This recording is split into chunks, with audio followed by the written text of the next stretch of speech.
this time next year we'll be sitting here talking, and you're going to be, one of the top throwers, top 75 throwers in the world. I am 100% confident in that. I appreciate it. A lot of the things that I've learned is Aaron and I have dedicated this year to throwing. So, we're throwing in 7 different leagues across this 8-hour stretch of the state. We're from the farthest point to the farthest point. It's 3.5 hours for you guys to get here, right? Around there. And then we drive another hour south on Monday nights from Wilmington and throw in a league down there. And where's that? Is that? It's a Throwbacks in Southport. Okay, Southport, yeah. Yep. So we're learning with like Adam and V-Ron and Kevin, and then we've got our family down at Axis and Allies, and then we come up here and have our family up here at Iron Axe, and just sort of taking the best of the best that we can take from everybody. I played basketball my whole life, so always having coaches and everything like that was normal to me. Taking little pieces from every camp that I went to. And that's what I think is like league play for me. When we're in league and stuff is like, hey, try this, try that. And then I'll go home and I'll practice it throughout the week. And by the time Sunday comes again, it's like, all right, let's put this into play and see what's going on. It's funny that you said you're a basketball player. I was aware of that, and we've kind of had these conversations. But I was actually talking to Frank just before you got over here about coaching in here, and when I get a basketball player in here, I know it immediately because elbow, shoulder, everything is just lined up nice and straight, and it's that free throw to me that is what transitions to this sport better than anything. We were talking about how the softball players will come in and they'll try to throw it as hard as they can, their wrist flare, their elbow flare, and then when you get a basketball player, it's like lining up for that free throw. And it's another thing that's maybe not really documented as much in this sport as it should be is a pre-throw routine where your throw actually starts before you throw the axe, and having the same rhythm and the same routine is super essential. So I know you have your pre-throw routine. I have mine. One of the better ones that I've ever seen is Scott Brindle from Knox Axe House. He does a thing that I kind of implemented into my pre-throw routine as well, and it's a back foot tap. So when I go to set my back foot up, I actually tap it on the ground. And for me, it's a rhythm setter, and it's one of those things where I'm hitting that day, that foot tap, you can just feel it. As soon as my foot taps the floor, I'm like, all right, we're about to throw. Like, this is about to be a good day. What are some of the things that you do? I can tell that I'm really locked in on throwing. If I'm not built into the social atmosphere and I can really lock in, I'll always stretch. So I'll be standing there and I stretch forward a little bit, and that's when I really know that's like, all right, I'm here. And I really put that into place when we were at Tribal.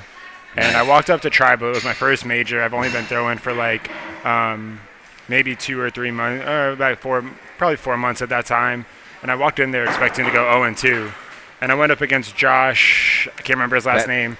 Can't say his last name. Josh B. Yeah, and, he's a phenomenal amateur thrower. He's probably the best. Probably the best amateur thrower. Probably the best amateur thrower, I think so, yeah. Until I can take him out at an AM Champs. There we go. But, so I went up against him and I watched him. He always stretched before his throw. Mm-hmm. And I was like, I can implement this. It's just a free throw routine.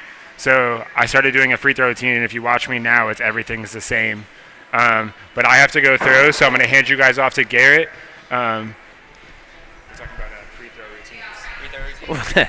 We don't know what we're doing. We're just here. What's up, bro? What's up, man?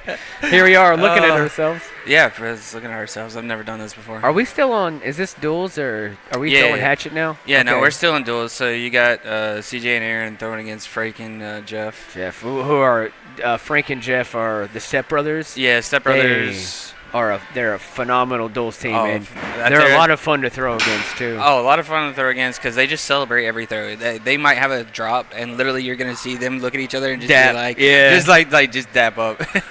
Yeah, I think me personally, I love throwing with everyone in here. Garrett, you're definitely Oh, one of my absolutely. favorite. Jeff also is one of my favorite people to throw Oh, with. Man. he's so much fun. He sets the lane heenergy. Oh, he's just so he's just, high. He's just happy about Yeah. everything. Like there's no downtime with Jeff. It's just No. like if it's a bad throw, it's hey man, great throw, Good throw. Or, And it's and he'll say it all the time. He's like, take your time, make it count. Yeah, take it. Yeah, he was saying that to me yesterday a lot. And I was not making it count, but I was taking my time. So his lane presence, in my opinion, is unmatched. Oh, because, completely. You know, when we get into a tournament, typically, man, lane presence is where I'm trying to build a presence where I want my opponent to not be confident throwing against me. Exactly. Jeff is the Yeah. opposite of that. He is like, let's go. Let's go. I hope Let's you have throw a fun." 64 on me, but I'm going to throw a 65 on man. him. I'm Yeah, going to throw a 65. So, yeah, definitely one of my favorite people to throw with, man. Oh yeah, definitely. He's so much fun to throw with. I mean, Frank is fun to throw with too. I mean, like you said, you're one of my favorite people to throw with in here. It's always just, We have good. There's just always a good like banter and everything Well, back in there, and We have a similar rhythm, so when we match up in league, Yeah. it's really cool because we're like, all right, we're both going to throw really good because we have a similar routine and our Yep. rhythm is going to be in sync. Now, when we get in a tournament, I'm like, because oh yeah, now 100%. I know that I have to figure out a way to break our rhythm because in league, I want you to throw your best. I want me to throw Exactly, my best. yeah. In a tournament, I don't want you to throw. I No, don't want you to throw your that. best. I know. Well, I mean, it's like I tell people all the time. I'm like, it's like I don't know what it is. I was like, I don't know how and I don't know why. But every single tournament I go to, first game is either going to be against you, Ashlyn, Frank, or Jeff. And every time I'm like, just That why? sucks, yeah. Just why? We travel so far, and then you look at the bracket, and it's like Iron playing- Axe on this whole end. Yeah. Well, so the last tier 3 that we all traveled to, Axes and Allies. Yeah. You and Ashlyn, which you were a substitute partner, ended up taking that tier 3. Yep. That was, well, as far as like being a competitor in this sport, one of the most impressive things that I've seen because you guys really didn't have a lot of practice together. Winning a tier 3 in any discipline is very difficult. And you guys absolutely. rolled in there and y'all ran through everyone that was put in front, including Jacob and I, Team Jacob. Yeah. You guys rolled right over us. Which is honestly was like, and I told you and I told Jake this, and I've told everybody, but I just thought it was hilarious just because like just before duels was starting, I was like, all right, let's get this duels win, and Jake was like, you gotta get through us first, and I turned to Ashlyn and I was like, I don't care what happens, we beat them. We beat them, That's- I yeah, don't care. and then we're good, yeah. All right, gotta go through. All right, Nick, we had some technical difficulties. So for some reason, our video did not even start streaming when I hit start streaming. Uh-oh. So, yeah, it is live now. We talked about a lot. I am so sorry that that was not recorded. But one thing I want to go back to, one thing I want everybody to know about is the Hit Your Mark brand. We are going to talk about that. I want you to kind of go over again, my apologies, what is Hit Your Mark and its mission statement and what gaps you are hoping to fill in the community. Resources, man. My goal is for someone who comes in here to throw an axe for the first time and they like it, they have fun, and they start searching for how do I throw an axe better? What are some things I can do? What are the tips? I don't think that as a community we have those resources available as they should be. So Hit Your Mark, the goal is I just want to watch throwers grow.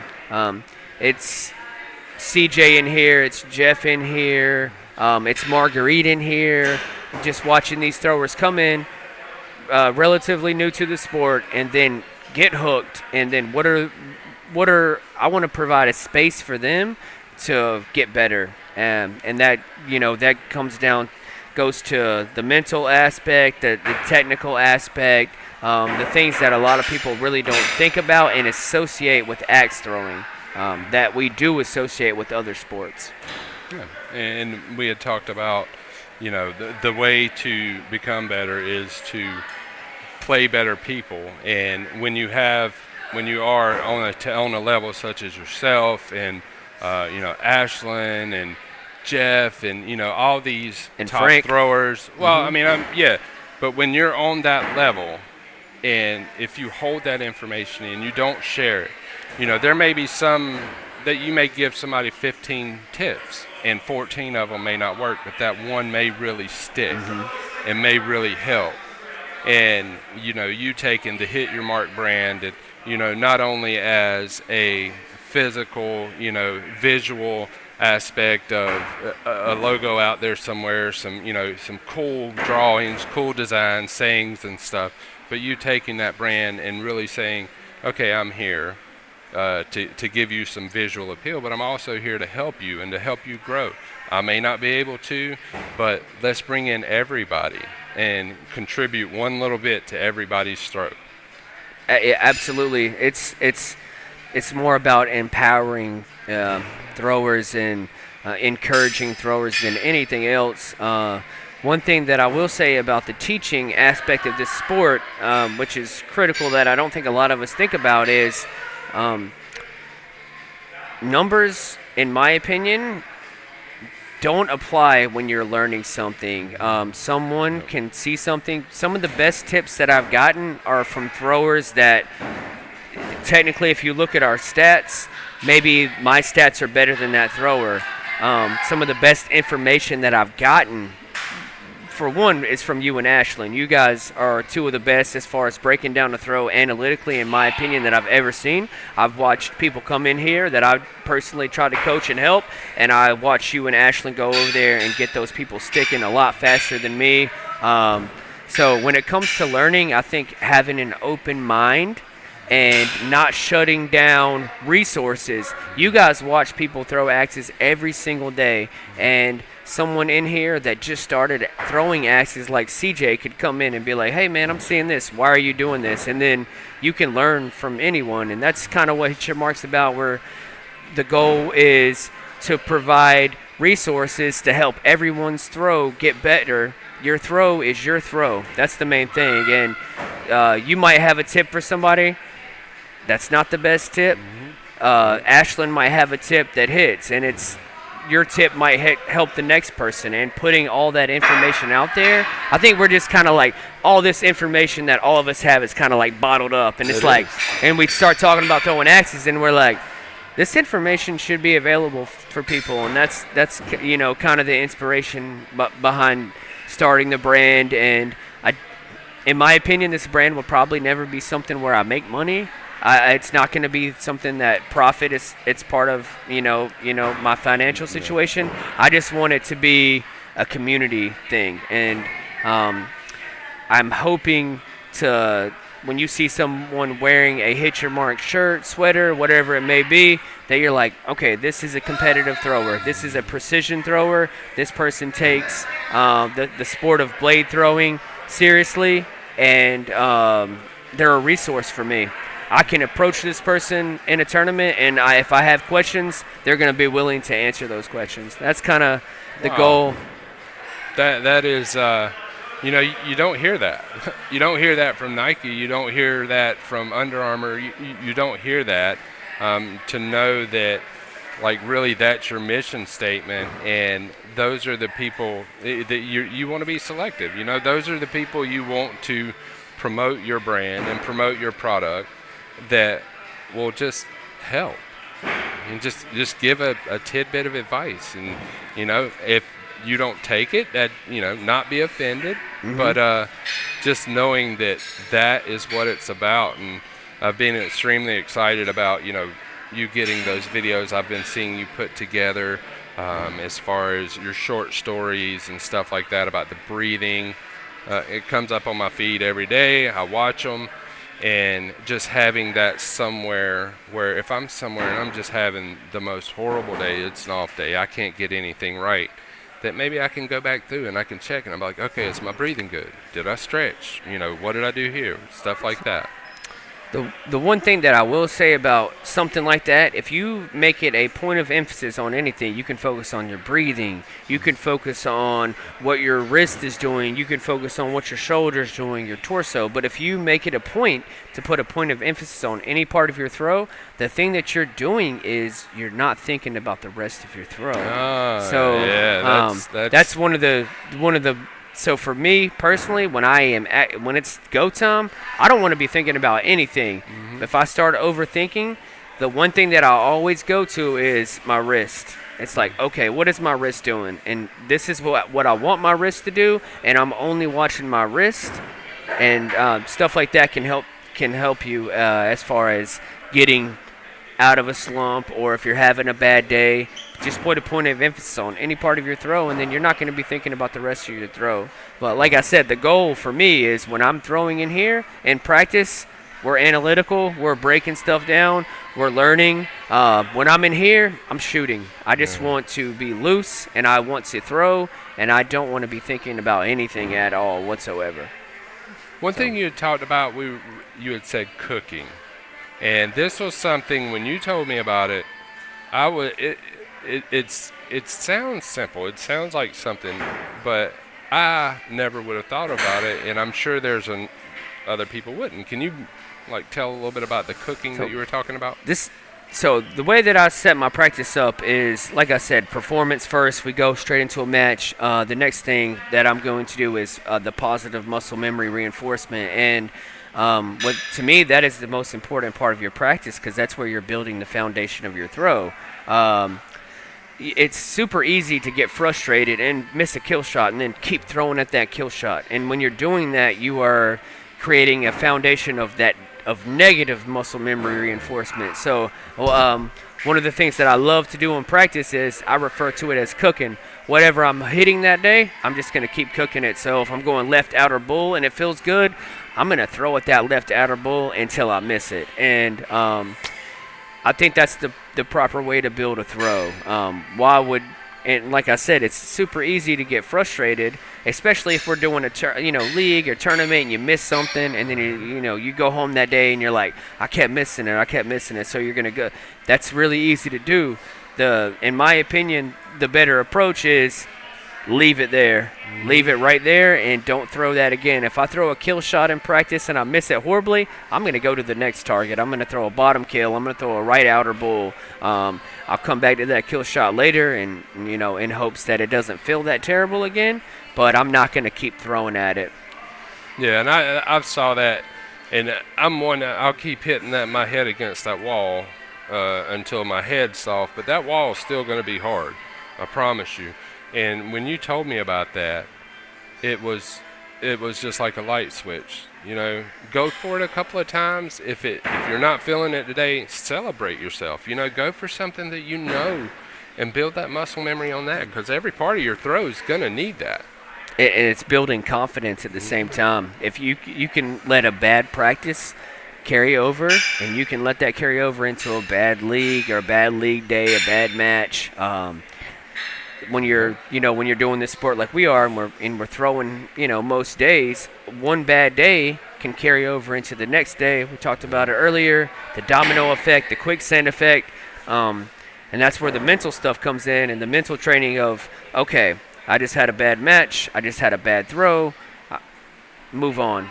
And that starts with practice and being able to miss and move on from it. And like I said, you can't do something at the snap of a finger. You have to practice it in order to be successful at it. It doesn't matter what it is.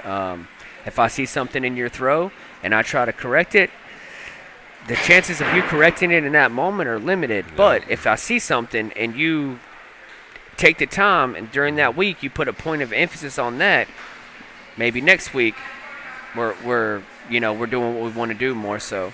And like you said, find that point of the target that you're comfortable with, and build that muscle memory on that target, because it's going to transfer. I mean, you get 1 point, it's going to transfer to the next. Me, I may have to drop my head down a little bit to get the height, but for the most part, my throw is the same for every one of those points. So if you're not hitting a point, don't do what I do and keep beating your head against that wall, because it's not going to work. You need to build that confidence and celebrate those wins, even in practice. And then that's another thing, coming back to, getting comfortable in the lane. You guys, and you see me in my warm-ups, my last warm-up is always going to be at that center. And the reason why that is because that's where I've developed my most muscle memory in this sport. And if my throw's feeling weird that day, that center is where I'm most comfortable. So I'm going to come back to that center, and that's where I end. And most of the time, you'll see me yesterday in league, I was throwing top left kill. And that's another thing, just because I want more reps at that kill shot. But a lot of times, if I'm having an off day, one of the best things I can do for myself is come back to that center, and that'll kind of get me back, back on track as far as just throwing, opposed to thinking about each throw, and walking yourself through the steps of your throw in your head. In my opinion, once you start doing that, you already know it's going to be a long day. So because you're gonna beat yourself up for every step. You're like, oh my God, I didn't have my foot right, or I didn't do this right, or stuff like that. So excellent advice there. I really hope. And Nick does, one other thing I do want to say is Nick does all of Iron Axe Society's social media. And if you look through any of that, you will see the quality of his work. Just amazing. And the reason I bring that up is because maybe I hope that you would take some of this and put this out there, talking about that cooking and that positive muscle memory and stuff like that. I hate to put myself out there like that, but like I said, we want resources for the community, and in my opinion, I don't believe I've ever seen a venue do what we're doing here in league. Maybe for like a big tournament, you might see some streaming and some commentating, but as far as like diving into the analytics of a throw, I haven't seen it. Me personally, I haven't seen that done, and I just think that this is a really huge step in the right direction for growing our sport. Yeah, and that's the thing, I do believe, as a venue owner, I can say that, the revenue generated from the general public as opposed to leagues and stuff like that is it's very lopsided. Your customers are going to provide the majority of your revenue. But we here, we have had a family, thanks to Nick. Nick came in, he helped us organize our first leagues ever. He graciously let us use his birthday tournament that he used to have, and as our tier 3 every year, the Momoa tournament, and we get great turnout with that. We get great turnout with most everything, but we've always had such a great family of leagues. It did take a little bit of a hit with the 15-foot stuff, and we'll kind of get into that in a minute, but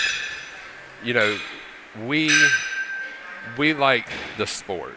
It's not so much about the revenue, from all the other stuff. We enjoy the sport, and like Nick said, Ashlyn and I, we want to grow the sport, and we feel that this is a way, getting experts on here with throwing.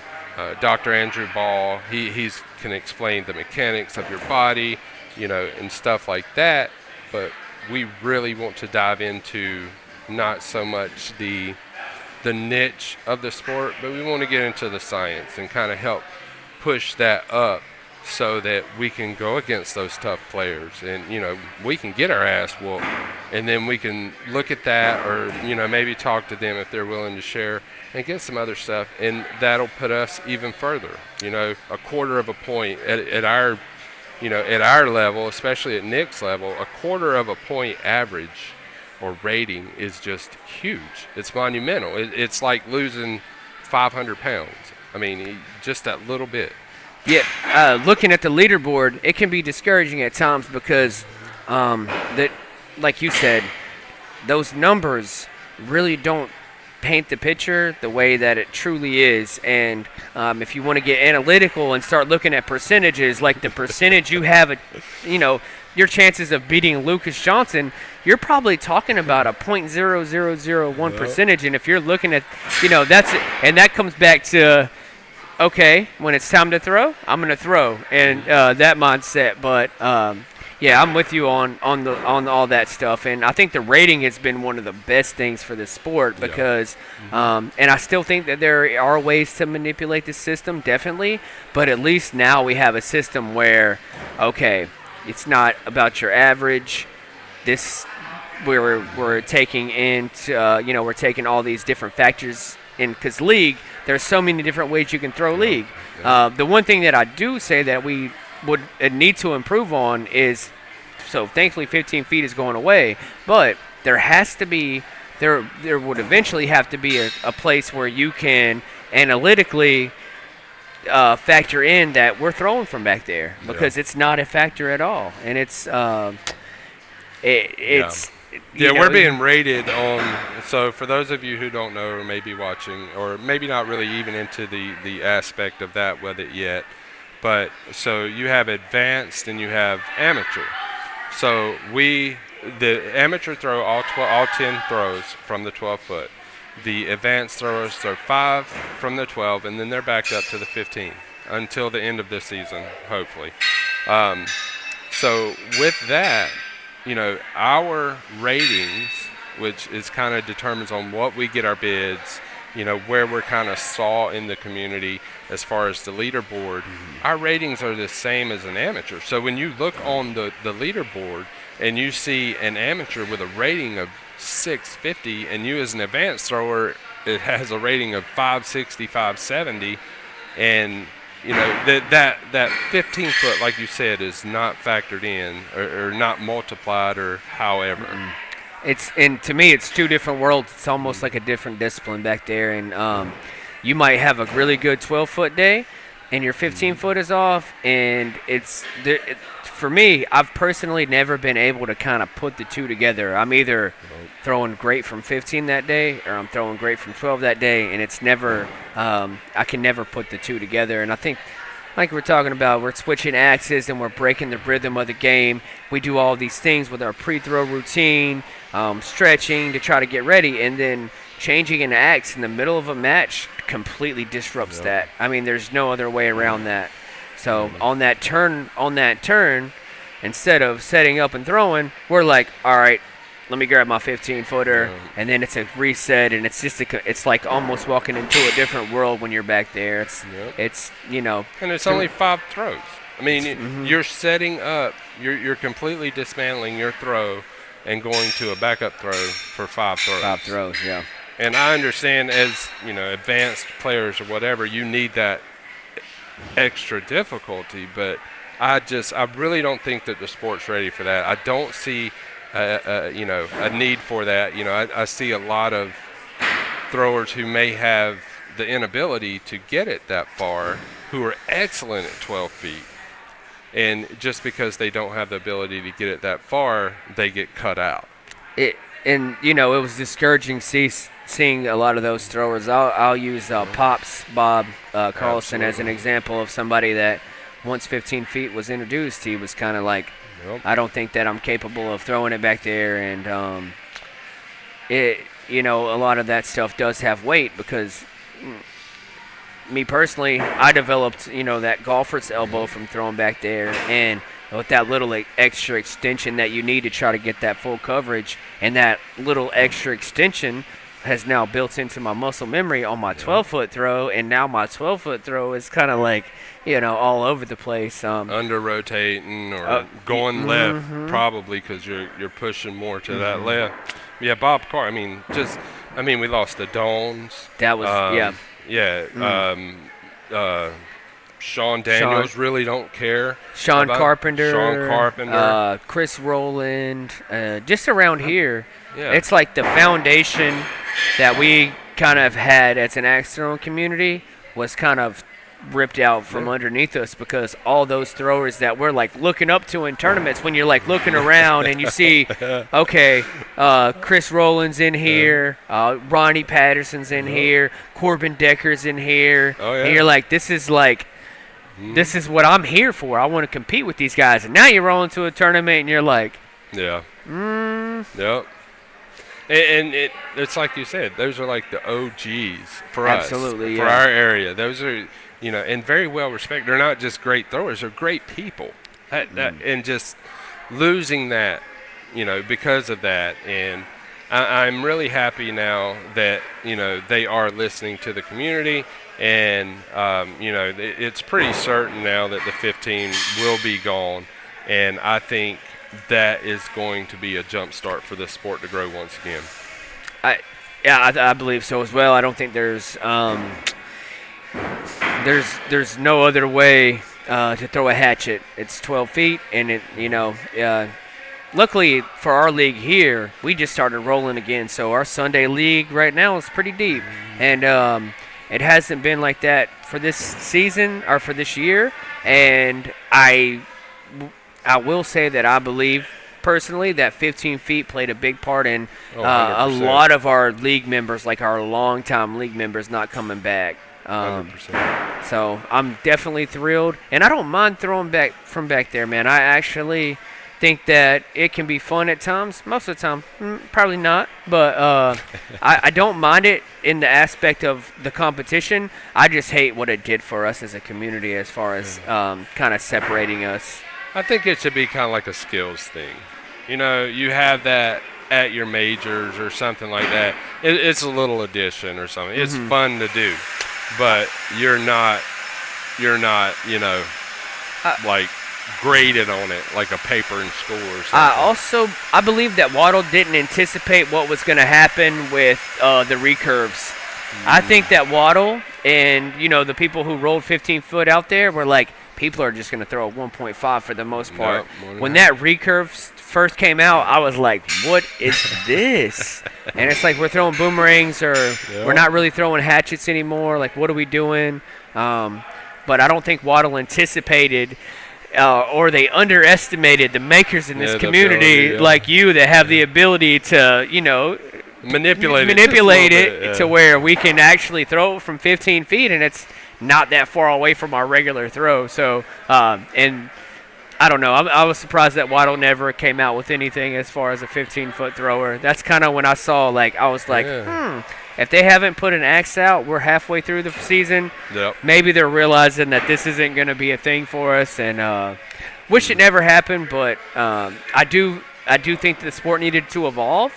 The new target is a huge win. 15 feet was a part of that evolution that we realized, hey, we don't need this. We only need this. And I can't imagine now trying to throw at that center bullseye over and over again versus the new targets. And I will say this, missing on that center bullseye and having to go back at it, the mental game is way easier now because now if you miss, you have the option to move on from that miss. And more times than not for me, you guys will see me do that. If I miss that center bullseye, I might come back to it one more time.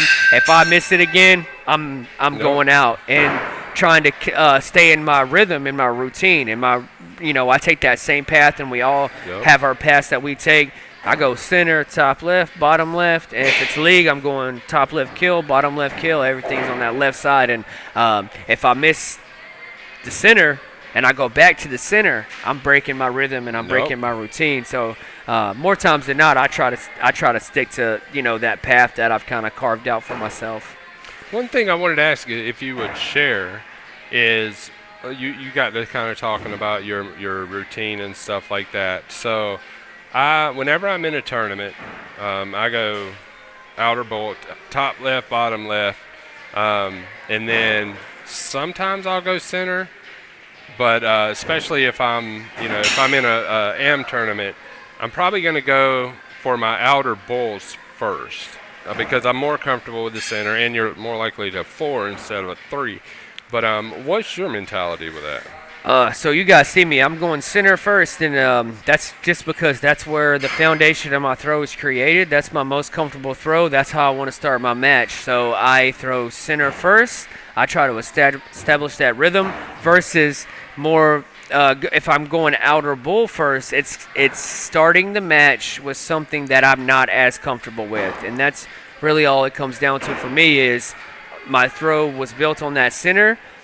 I want to start my throw here and then try to get into that rhythm and establish that,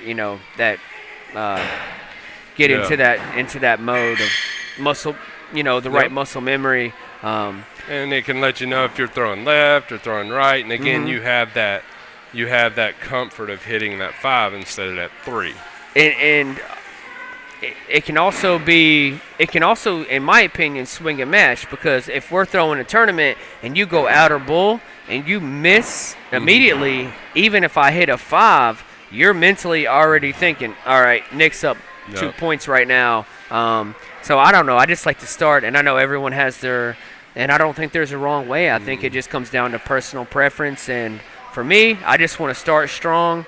And I want to start off with my most comfortable throw, which is by far still, even though that's the one throw we don't practice anymore. I don't know if you guys talk. I don't think we've talked about this. If I change axes, I will, but we have it. So I don't throw it in practice. That center bullseye, the chances of me practicing that center bullseye are less than 0. I'm practicing outer bulls and kill shots. I'm confident I'll be able to at least put it in that 5 ring. So.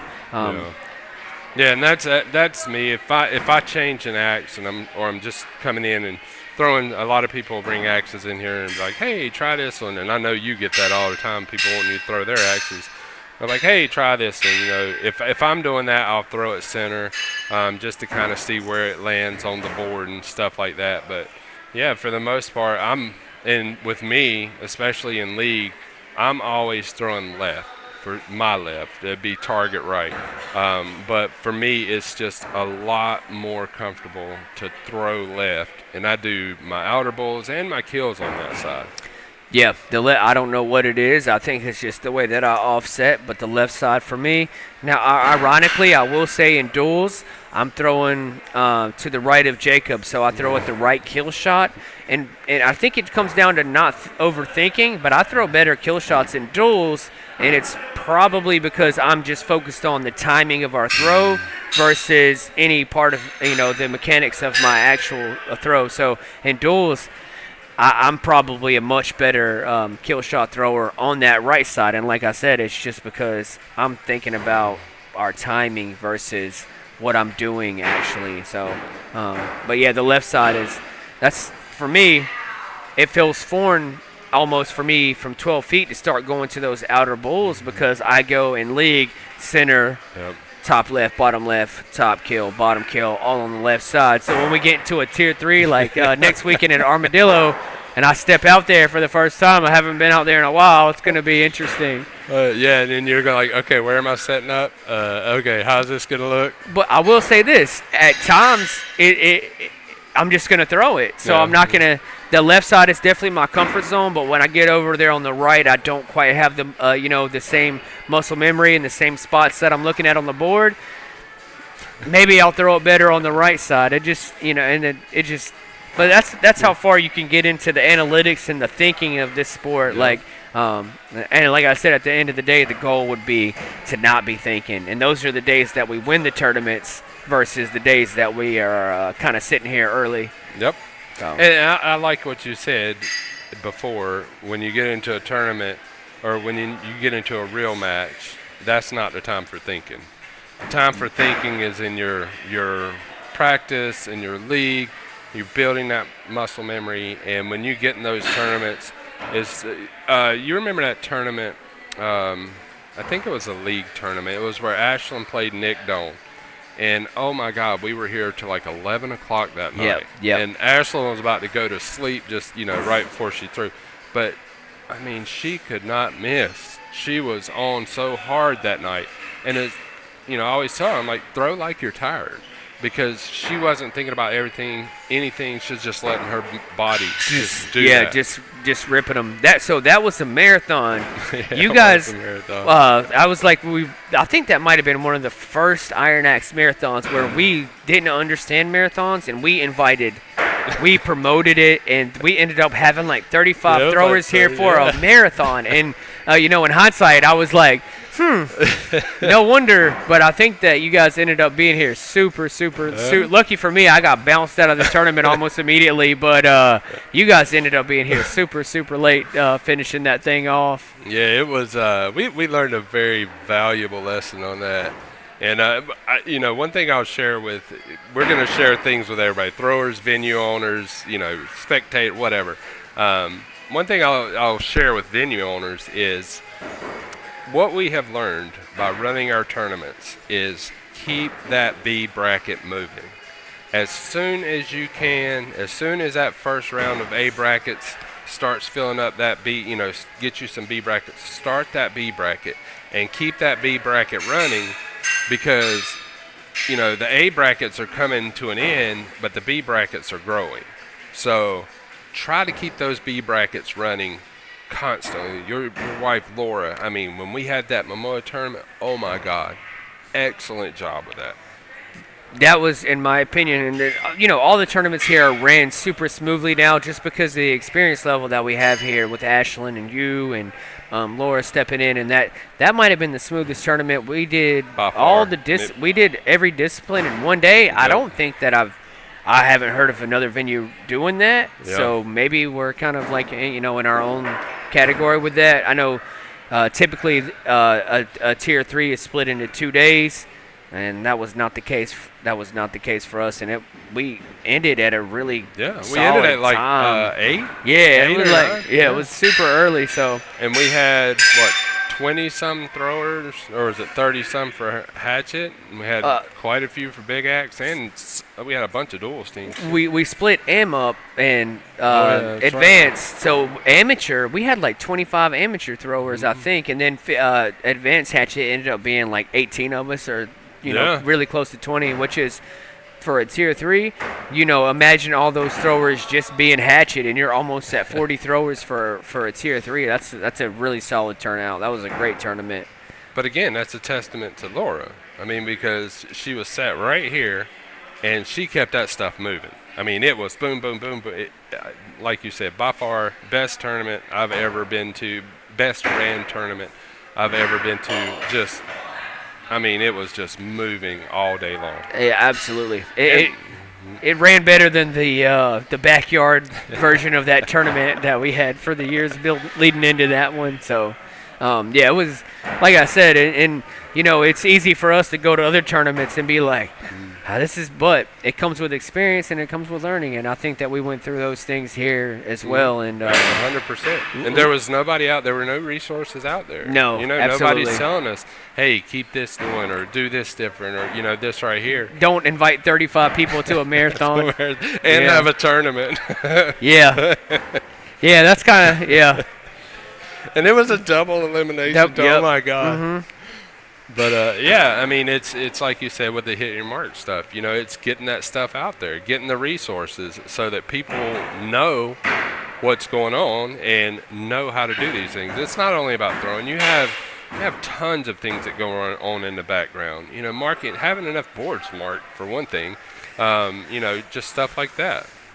That's definitely not my strong spot in the sport. Definitely. Like, hats off to you guys, because just coming in here and helping you guys try to set up for that Momoa, the amount of work that goes into those things, and like you said, it comes back to during those tournaments, the venues aren't making money. The venues make their money on walk-in customers. So those tournaments that we're participating in, that's for the community. That's to help build the community, and it has nothing to do with making a profit, because more times than not, a tournament is going to lose a venue money on it, especially when we run them on Saturdays. That's your busiest day by far, and. But we had a very good reason to run this tournament, and that was all thanks to you getting that set up. So. We done a lot of it for charity, so very good reason for that tournament, and I know that tournament holds a special place in all of our hearts. Absolutely. So, getting back to kind of the how you do your thing, I'm one of those. guys that kind of, scrape the cherries off top, because that's my favorite part. And hold on. Okay. All right, I got to go do a board change, but I'll say this. I'm one of those guys that kind of like to scrape the cherries off, because the cherry is my favorite part, so I'm going to set that aside. You can come and do this. I'll do it. I get it. But that's me. He got to take that Eagle shirt off if he wants to come over here. Hell. You got to turn your shirt around, man. But that's me. I like to go hard first. And anyway, all right, so I got to go do a board change. CJ is going to step back in. I'm going to let you guys have it, and let me know if you need anything. Nick, if you want to change out, Yeah, I'm about to. Hey, Garrett, you want to come talk to CJ about axe throwing? So get back into the free throw stuff, and because that was really good information, and I don't know if we got it. So Okay. do that again. Talk about all Okay. that, the free throw stuff. Y'all do y'all's thing. I feel like I'm not even that thing right now, dude. I just feel like I'm a commentator. That was fun, though. Oh yeah. Before anything, fly Eagles fly. Go Pack Go. I don't know what you and Nick and Frank were talking about, but Nick and I were talking about. Did you play basketball growing up? A little bit, yeah, a little Okay. bit. Not as much as like you and Nick did, but I did play. So like my pre-throw and like my throwing and stuff is all my free throw. So like Yeah. everything before I throw is the same thing I did. Like 2 bounces before I spin it on my hand. I did the same thing before I throw axes. Now I found like Yeah. a form that gets me going and Yeah. put it back to the sport that I came from. Yeah. Yeah, definitely. So I don't have like necessarily like a free throw form or anything like that, but I definitely have a ritual like for before I throw and everything, especially like even after throwing. Like I have there's like a whole mental ritual like at this point. Like now that I look back on it, it's like I realize that I do it, but it was always just subconscious to do it. Like I Yeah. walk up to the board, I never pull with my right hand, I always pull with my left. Okay. And I don't know why. I don't just walk up, always pull with my left hand, and as I'm going back, you'll always see me spin it. Okay. Yeah. Okay. Always. I go back, and then typically what you'll see me do is when I go to set up is like I'll get my feet set first, and then I come in, and you'll see me. I'll go high, and then I set into it. It's like I go above where I usually sit, and then like I come down, and it's like, all right, there's my You take a comfortable deep point. breath during that time? Yeah. So one of the things that I learned from watching you, because I am newer than a lot of the throwers that you guys have heard today, is watching all of you have that set with that deep breath. And I started to like implement that into like my pre-throw. You do your spin on your way back. When I get my feet set, I spin my axe. Yeah. And then I set in. So it's just little things that I've learned. I mean, how long have you been throwing? I've been throwing for 6 months. I've been throwing for about coming up on 3 years. Hell yeah. Okay. So I have to go throw, so my wife's going to step in and join the talk. But, it'll be cool to like talk more about those rituals and stuff. Yeah, absolutely, definitely. We're talking pre-throw rituals. What up, y'all? What's up? How you doing? Good. How are you today? Pretty good. Good. Had kind of a rough duels day, Yeah, but it happens. we did have one game that was mentionable. We did have one game that was mentionable. Yes. Yeah. Our sudden death game. Yes. Yeah. That was a lot of fun. That was. Where you were the only person to show up in sudden death and kicked our asses. So. Yeah. Which is not usual with that group of Well, throwers. I mean, with that group of throwers, like yeah. if you had to choose one, probably wouldn't have been me. But I showed up. So pre-throw rituals. What do you do? So like I was talking with CJ. So typically, what you'll see me do is like specifically like after I've already had a throw, like I'll walk up, I grab my axe, and as I'm walking back, you'll always see me like spin my axe. Okay. For whatever reason, I don't know why I do it. It's just like it's like a thing that I do, and when I go to set up, I always set my feet first, and then when I come in to set my axe, there's kind of like 2 ways that I go about it. Either like you'll see me like jerk my arm up, and then I come in and I set into it, or I'm just like already ready and just kind of like just set into it and have like that deep breath moment to just kind of like relax. And I got you. I don't know that I've really perfected like that pre-throw ritual, and that might be why I'm lacking some consistency, Yeah. because preparation is like 9/10 of every Yeah. sport, this one included. And so I haven't really ever thought of that, but I don't know that I have something that I do every single time. I've seen you guys, though, spin the thing, and I don't know if I'm just scared to do it or if my hand's not big enough, but I've tried, and it doesn't, no. I don't know what it is. Like CJ was mentioning, like because he played basketball so much, like he spins it because it's like the equivalent of like spinning the basketball before he's set for his free throws and stuff like that. So I don't know if that's where we pull it from. Is like just from like setting for that free throw and just like spinning the ball or whatever. But yeah. When I was playing softball, you know, I had something I did, like touch the ground in a certain spot. I get the batter's box all right. Yeah. But I don't know that. I really don't know what I do. I know that if it doesn't feel right, like when I, put it up, I'm bringing it back down because that initial absolutely. drawback matters. Well, and that's another I think that's another big point that a lot of throwers don't think about is that like if you come up and you set and something doesn't feel right, don't just sit there and let it not feel right. Take a second. Like you'll see me sometimes. Like I'll literally completely I'll turn around and walk back to the end of the lane to almost mentally reset. And me and Nick have talked about it before. I'll literally walk to the back of the lane, mentally reset, and walk back to the line as if I've just restarted the entire match. Yeah. And just completely just reset, because anything don't let anything just feel off. Yeah. Because I think it's a lot of things that a lot of throwers don't talk about or just ignore when they go to throw is they set up and maybe it could be the smallest thing, maybe something just doesn't feel right on your pinky. Right. It's like this is how I normally hold my axe, but something doesn't feel right. It could be as small as a piece of the wood grain is just exactly. It could be a tiny thing. Take the 2 seconds and reset because otherwise your mind is going to be so focused on that one little spot that could be the difference between you hitting a 6 or a 4. Yeah. You don't think that it would be that much of a difference, but it really can be. It absolutely can be. In duels specifically, if CJ hits my handle, if the tape is wrong, I'm completely thrown off. Oh, yeah, absolutely. Anything in my hand, my shirt collar. Yep. There's shirts I cannot throw in. Oh, absolutely. This is one of my main throwing shirts in just because it's so comfortable and everything like that. There are certain axes that I cannot throw in.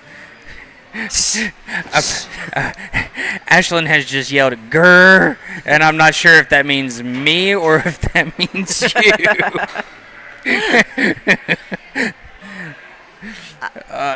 If it's that lane, I'm gonna assume it's probably you.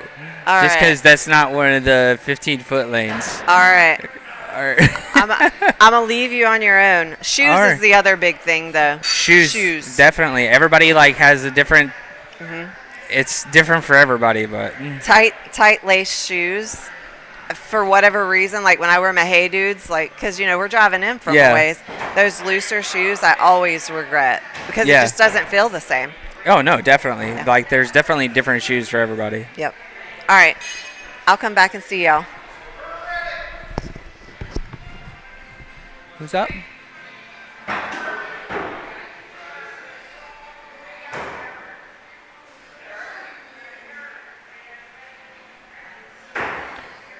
All right, guys. Well, we're trying to figure out who's supposed to be up next. See if we can get somebody else on here.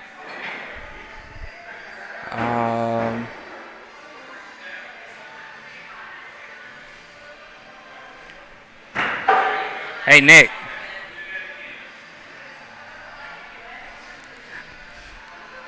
Give me somebody.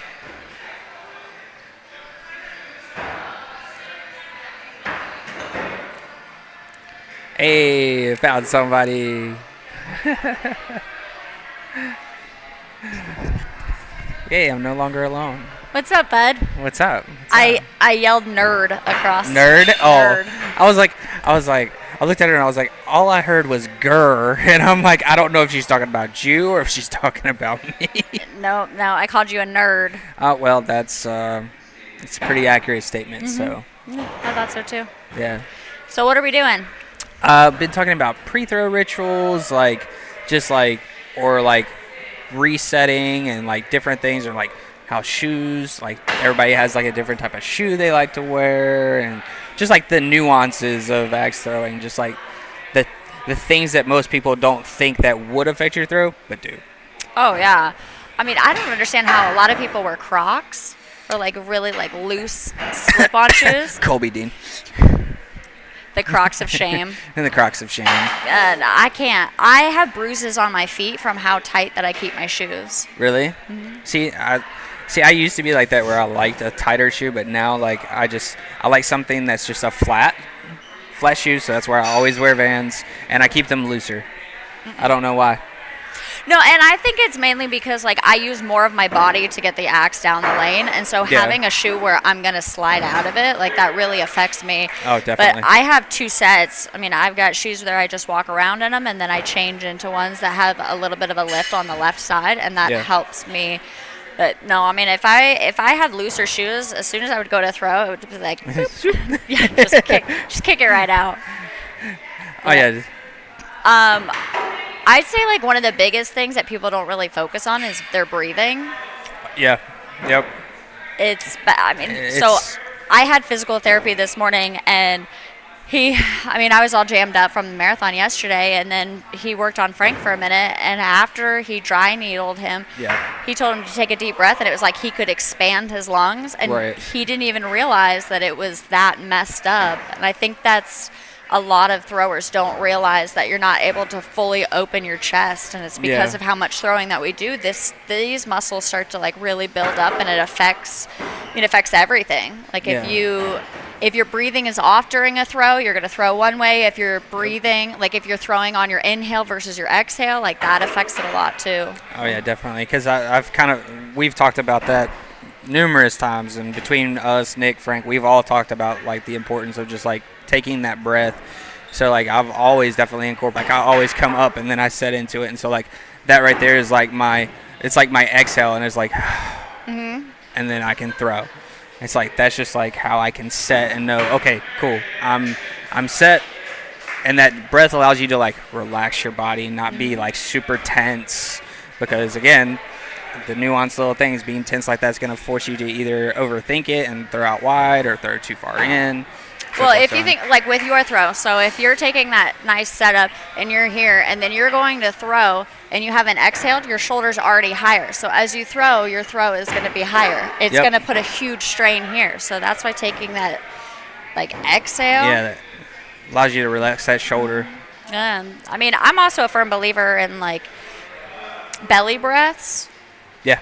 So filling up your stomach with air rather than like filling up what you think your lungs are. Yeah. Like when babies are born, they learn how to breathe the right way, and then as they grow up, we change it. So if you think about somebody taking a deep breath, they're going, and like their shoulders are coming up and their stomach is going in, and it should be reversed. So if you fill your belly up with air, you're actually flooding your body with oxygen, which lowers your heart rate, it lowers your blood pressure. So, like, I started doing that Pro-Am last year and having, like, very intentional, like, deliberate, focused breathing. Yeah. And I think my first game, like, I threw, like, a 62. Oh, nice. Yeah. It was just... Yeah. Somebody did not do that. Somebody decided to throw a brand new axe at Pro-Am. Well, listen, it happens. You live and you learn. You live and learn. But yeah, no, definitely. Like, actually, like, what they say, breathe from your diaphragm. It's like, so growing up, I've always been around a lot of music, a lot of different singers. I was in band going through high school or middle school and high school. So that was like, I know, nerd. Yeah. So that was always one thing, like when you were playing your instrument, because I played saxophone. So it was always like, just, don't breathe from your chest. Like, actually fill your diaphragm and then play, because that's where you're going to have your most breath from. No, true that. True. I think it's funny that you'll see Nick, like if he's not doing well, he's changing shirts constantly. Constantly changing shirts. Because he's like, I can't throw in this shirt. It's just the different fabric. And yep. I mean, I didn't learn how to throw in a long sleeve shirt or a sweatshirt until Angry Wood. with it being outside, but I hate having anything that will like catch my axe. Yeah. For me, I have to have like looser sleeves, like because like if anything feels like it's like tight around my arms, I don't know what it is. I can't do it. Oh yeah, It's I just mean I it's a can't. mental thing too. It for sure is. Like if I'm throwing in jeans versus, I mean, it could be December, and a lot of times I'm going to be wearing either skinny jeans because like they're very flexible, which sounds very opposite. Sounds very opposite, but the material they're made out of, They're definitely- stretchy. They're stretchy. Yeah. So they're different than my mom jeans, okay? All right. Or I'm wearing shorts. Yeah. Like there's no in between. Like when we went to go through duels, I stripped the sweatpants off. Yep. Yeah, and the sweatshirt, and I was like, okay, I can throw now. Yeah. It was just different. For me, like as long as I'm not in jeans, I can throw in shorts. I can throw in sweats. Typically, I throw in shorts, but if it's sweatpants, shorts, I just can't throw in jeans. You can throw? Wow. Well? Wow. I'm just kidding. I'm just kidding. I'm just kidding. Wow. You know. Can you explain how we became friends? Like where our brother-sister relationship came from? So I originally got associated with Iron Axe Society via Nick. Well, I guess through Jesse, then Nick, because I started working out with Jesse at one of our local gyms here called North Fitness, and met Nick that way. And if you know Nick is a fanatic when it comes to axe throwing and loves the sport probably more than anybody else that I know. But he posted flyers and was like trying to get people to join leagues from the gym and everything, so I ended up joining that. Rest is kind of history from that. And then us becoming friends was just the fact that I was here non-stop forever. And I kind of gave you no choice but to like me. Well, I wouldn't say like me, but Yeah. for me to be here. So So he used to come in and sit, and it didn't matter if he was here for 1 hour or 6 hours. The entire time that he was here, nobody would come in. We wouldn't I was get a walk-ins. curse. We wouldn't have bookings. And then the second he would leave, we would just get flooded. Flooded. So he walked in one Saturday. I was like, leave. You gotta go, bud. But no. all right, gotta go through. Good luck.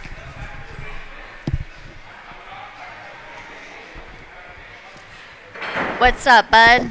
Not much. How are you? I'm alive. I'm Yeah. here. Me too.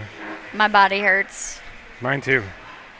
So this is actually a really good topic because you and I both really struggle with this.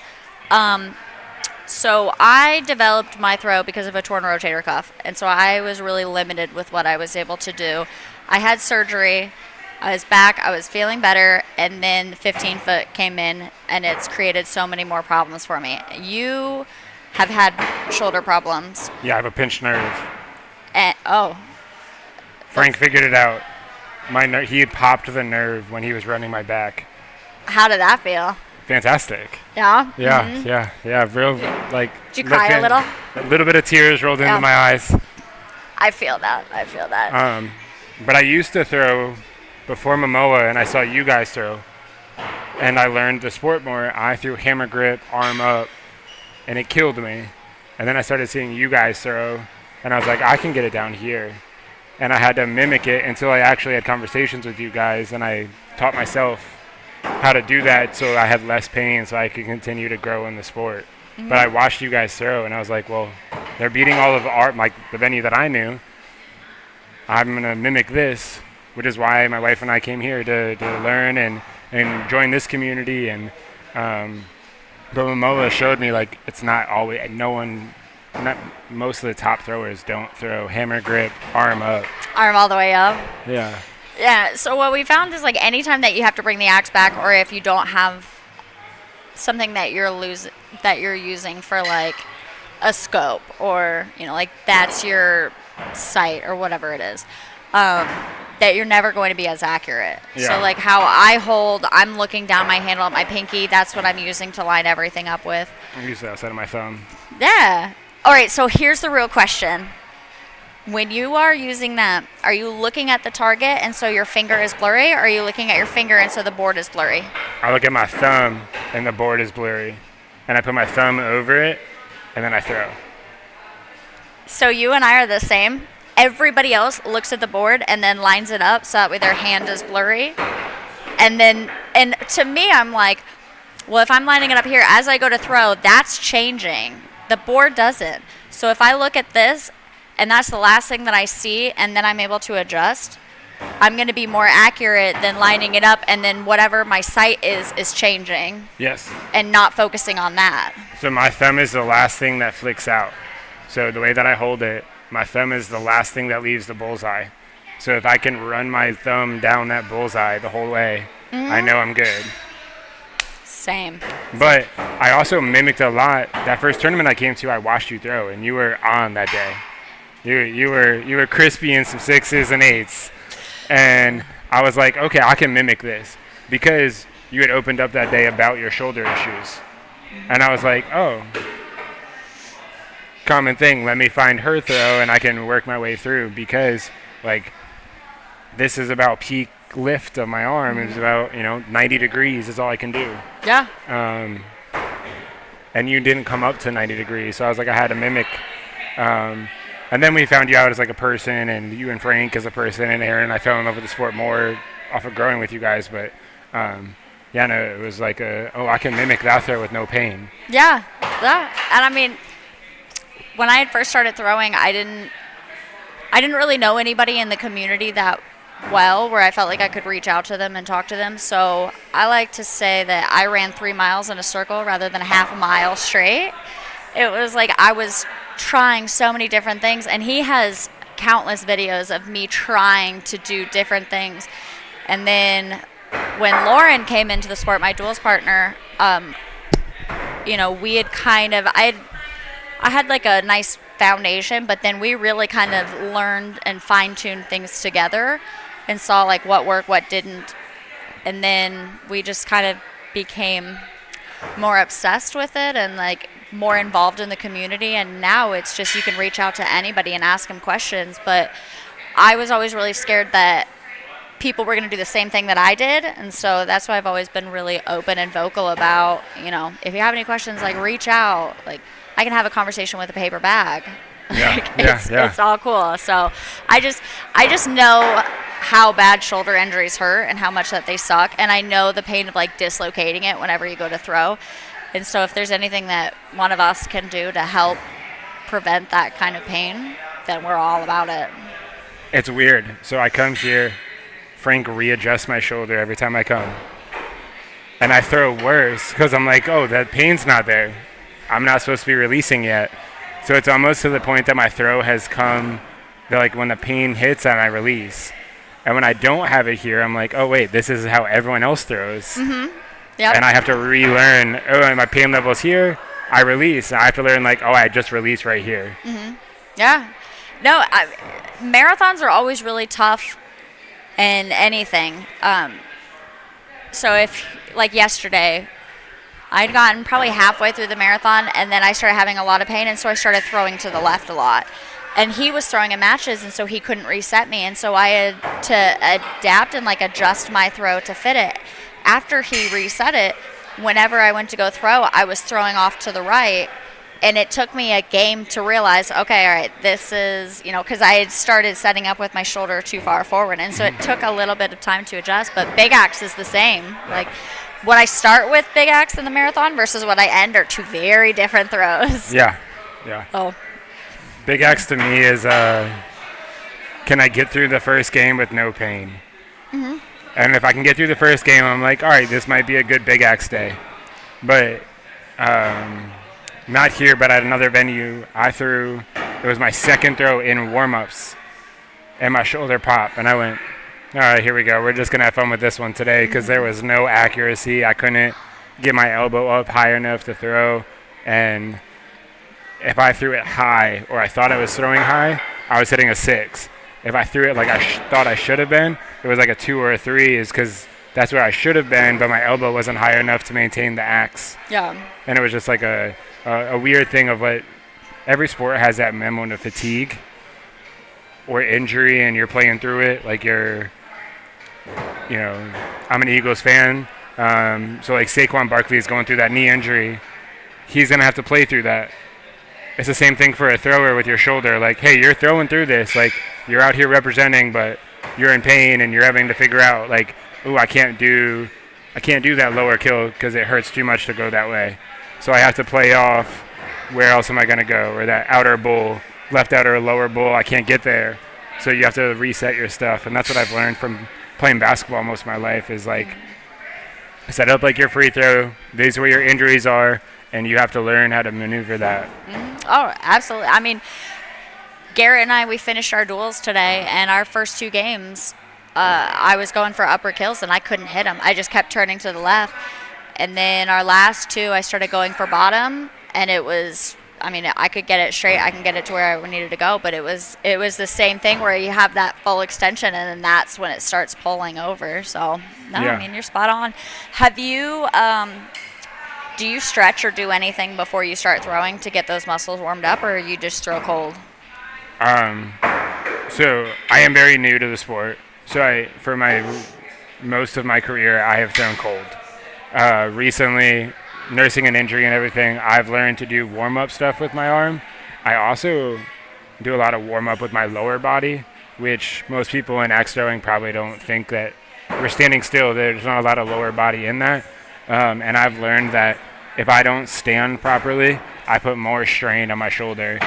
So I focus a lot on like stretching my legs, making sure that my legs are set up in my like pre-throw routine. And I started taking like a shirt or a sweatshirt and running it up a wall to see where my arm would be.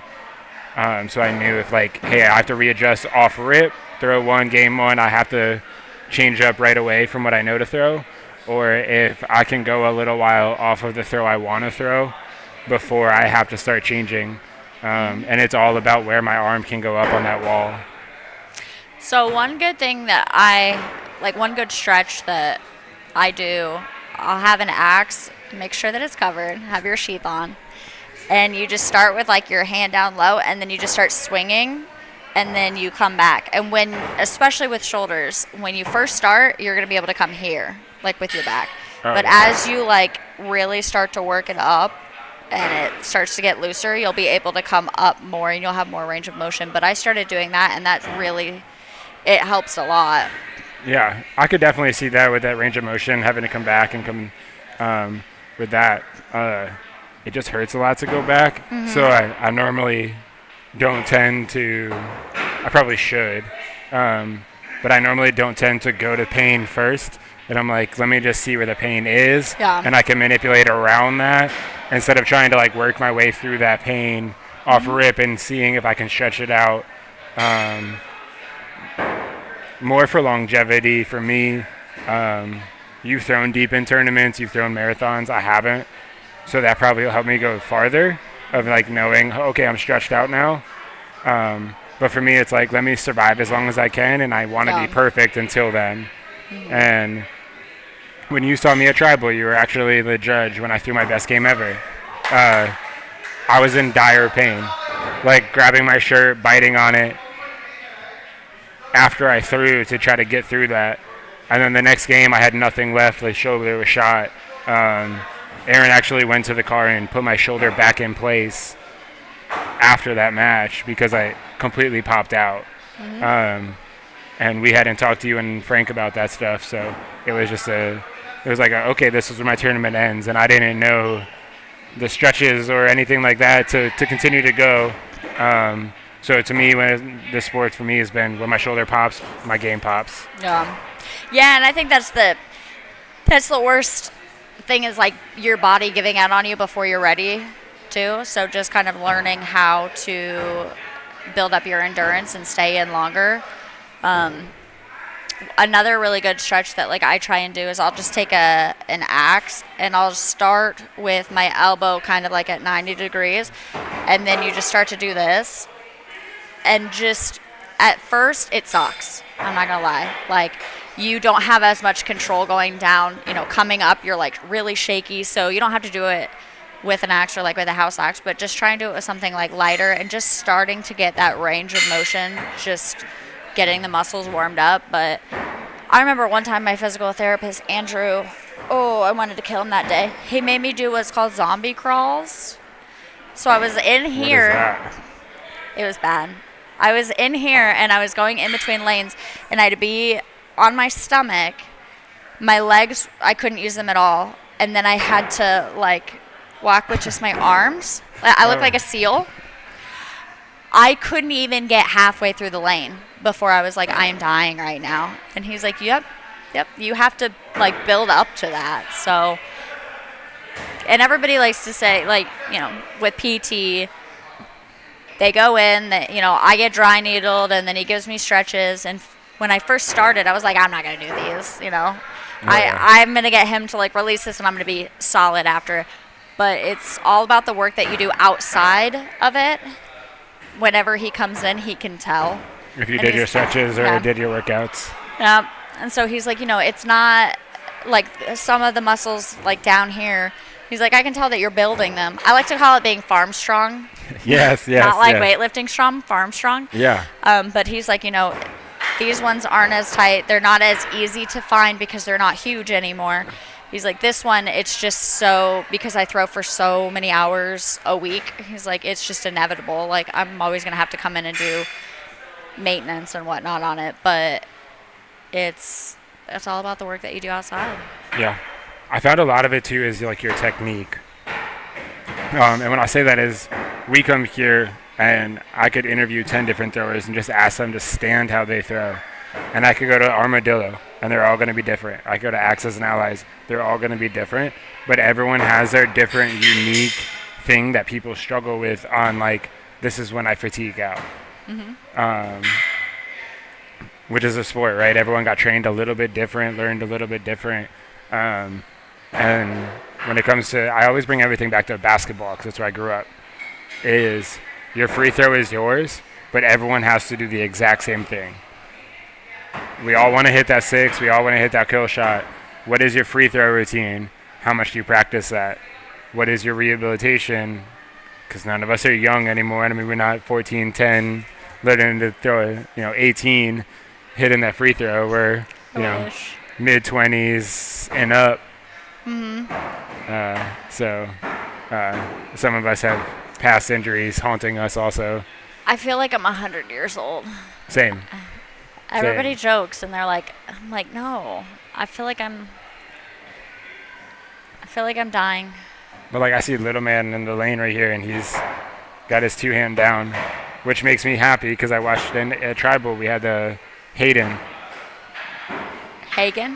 yes, yeah. Hagen. Oh God. And the way that he was so meticulous about his throw, I was like, I don't even think I'm that meticulous. When you're my age, you're going to be blowing all of us out the water. Like, it's not going to be a question. I think he's going to blow everybody out of the water this year. It's funny. I saw him. It was his first major tournament in Murfreesboro. I judged it. And I felt so bad because I had to call him on foot faults. And I would call his score so quick. I'd be like, you throw second, and I'm just going to call your score really quick. So if he, like, stepped over or whatever, it was still called. But just to see how much that he's transformed in 6 months. And, I mean, he works with Kyle, with Lucas, like the top throwers, and it's just really incredible to see how far that he's come. But he's also, still so young, and so he's resilient, and yeah, they were able to break the bad habits very quickly with him. Where I think a lot of you have throwers, and I was talking to you and Aaron about this. You have throwers that come in and that have created the foundation, and that don't want to change it. And you're like, this isn't working for you. Yeah. We need to make these changes. And some people are so opposed to it. They're like, no, I'm not making this. Like, I'm not changing this. This has worked for me. And you're like, okay, well, your kill shot percentage is at 20%. If you do this, I can get you to 50%. Yeah. And they're like, nope, I'm good with 20. I want to be better, but I don't want to change anything. And you're like, no, you have to be able to scrap your entire throw and like build it back up again, especially if you have bad habits. So no, Hagen started off with like a really good foundation, and then they've just made little tweaks and fine-tuned it. But that kid's insane in the membrane, and his mom is so sweet. Oh yeah, they were awesome.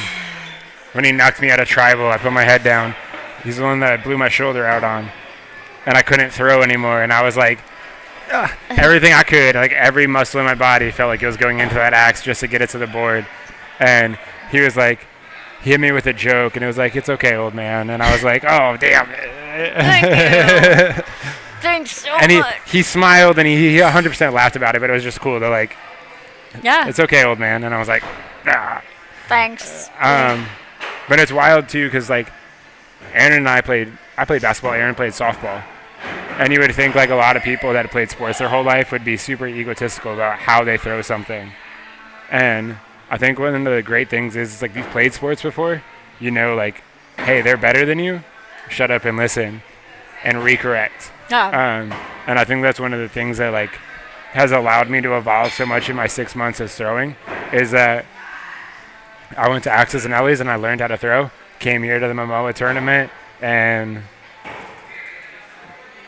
did way better than I thought I would, and fell in love with the sport, became friends with you and Frank and Nick and Laura, and just sort of took off from there. And it was like, I send you guys videos now, and it's like, what am I doing wrong? Why can't I get past this mark? Like, and just like the ability to recorrect, because even pros, like our pro Brandon and X's and Allies, will still turn to people and be like, did I throw more with my left shoulder? Because he throws two-handed. He's like, is my left shoulder in it more or my right shoulder? And I'm like, dude, I don't know. Like, I can't dissect that. But it's like, if you're never, once you stop being willing to learn, I feel like is when you plateau in this sport. Oh, yeah.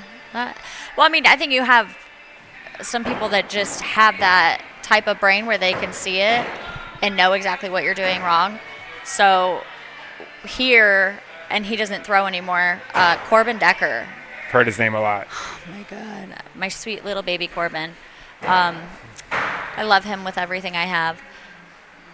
He would come in and he would know, like just after watching one throw, and would know exactly what you're doing wrong and could fix it right there on the spot. You know, there's a story that Colby tells where he was warming up before he went to go play Lucas, and when they tied and had to go like 13 rounds in overtime or whatever the ridiculous number was, well, Colby couldn't hit a kill shot during warm-ups. And Corbin was warming up for duels with Sam Carter and watched and saw and was like, why are you putting your pinky in this one spot?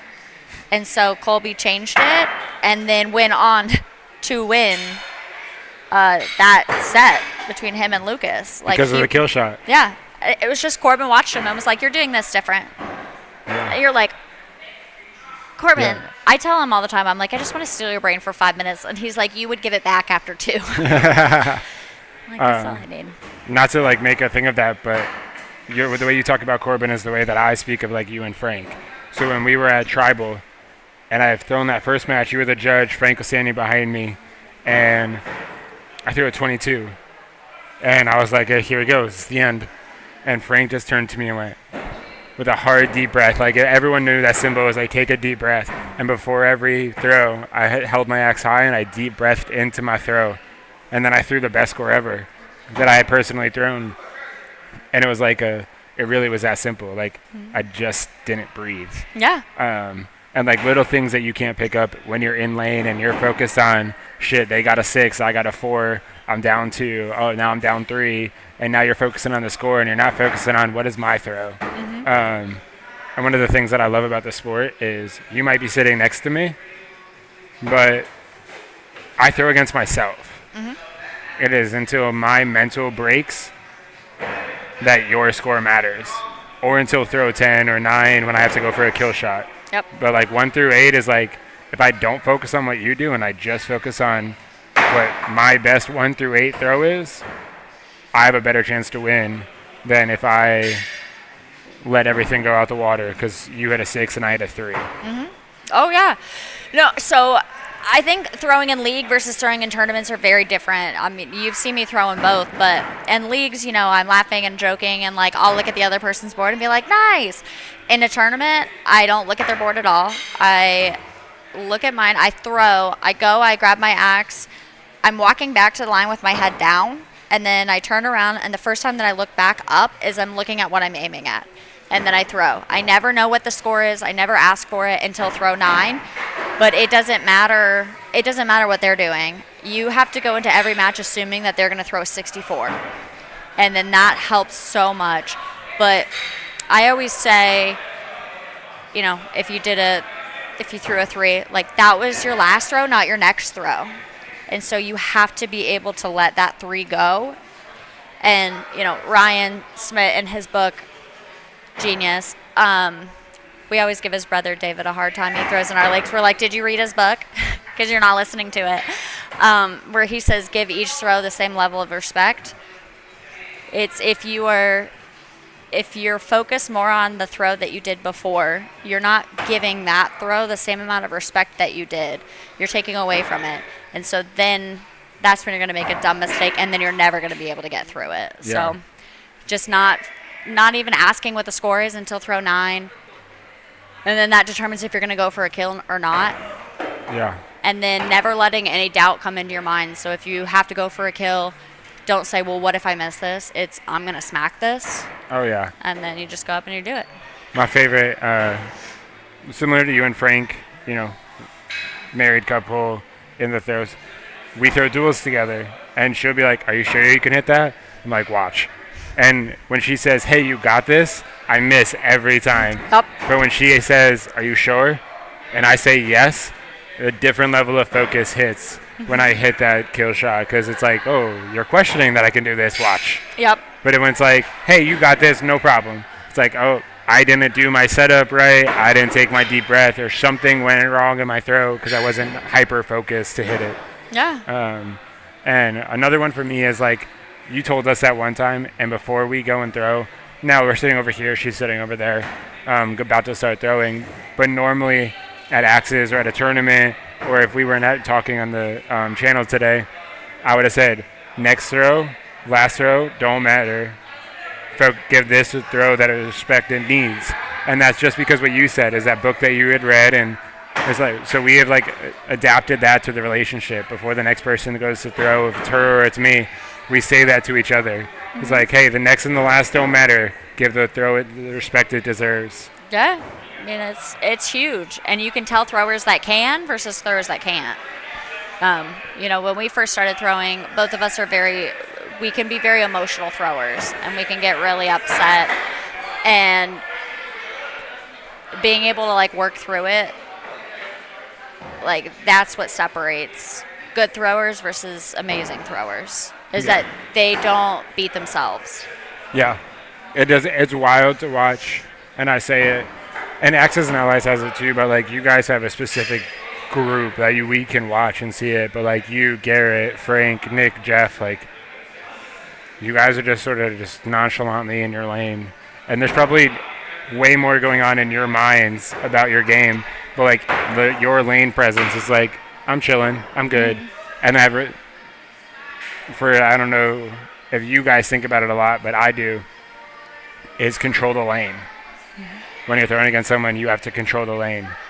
And your nonchalant attitudes in those lanes of like, hey, I'm just doing what I do, and you're bouncing and you're having a good time and you're just throwing, that's lane presence, and that can throw off somebody. Mm-hmm. That you're throwing against, because you're just having a good time with your throw. You're in your natural element. You're doing a sport you love. And I actually talked to Nick a lot about it, and Bezo a lot, of like what your lane presence is, because you have to learn how to do that. Because if you don't have lane presence, the other person controls it, and you can't excel after a certain point. No matter how good you throw, if you always give your lane presence away, you're just going to be struggling at a certain point. Yeah. No, absolutely. I mean, I like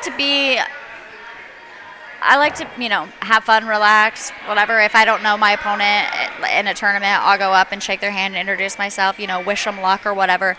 But then I'm still relaxed but more serious. Yeah. But, I mean, I've also had games where I've had, like, really witty banter, and it's just, especially with newer throwers, it just helps them relax a little bit more.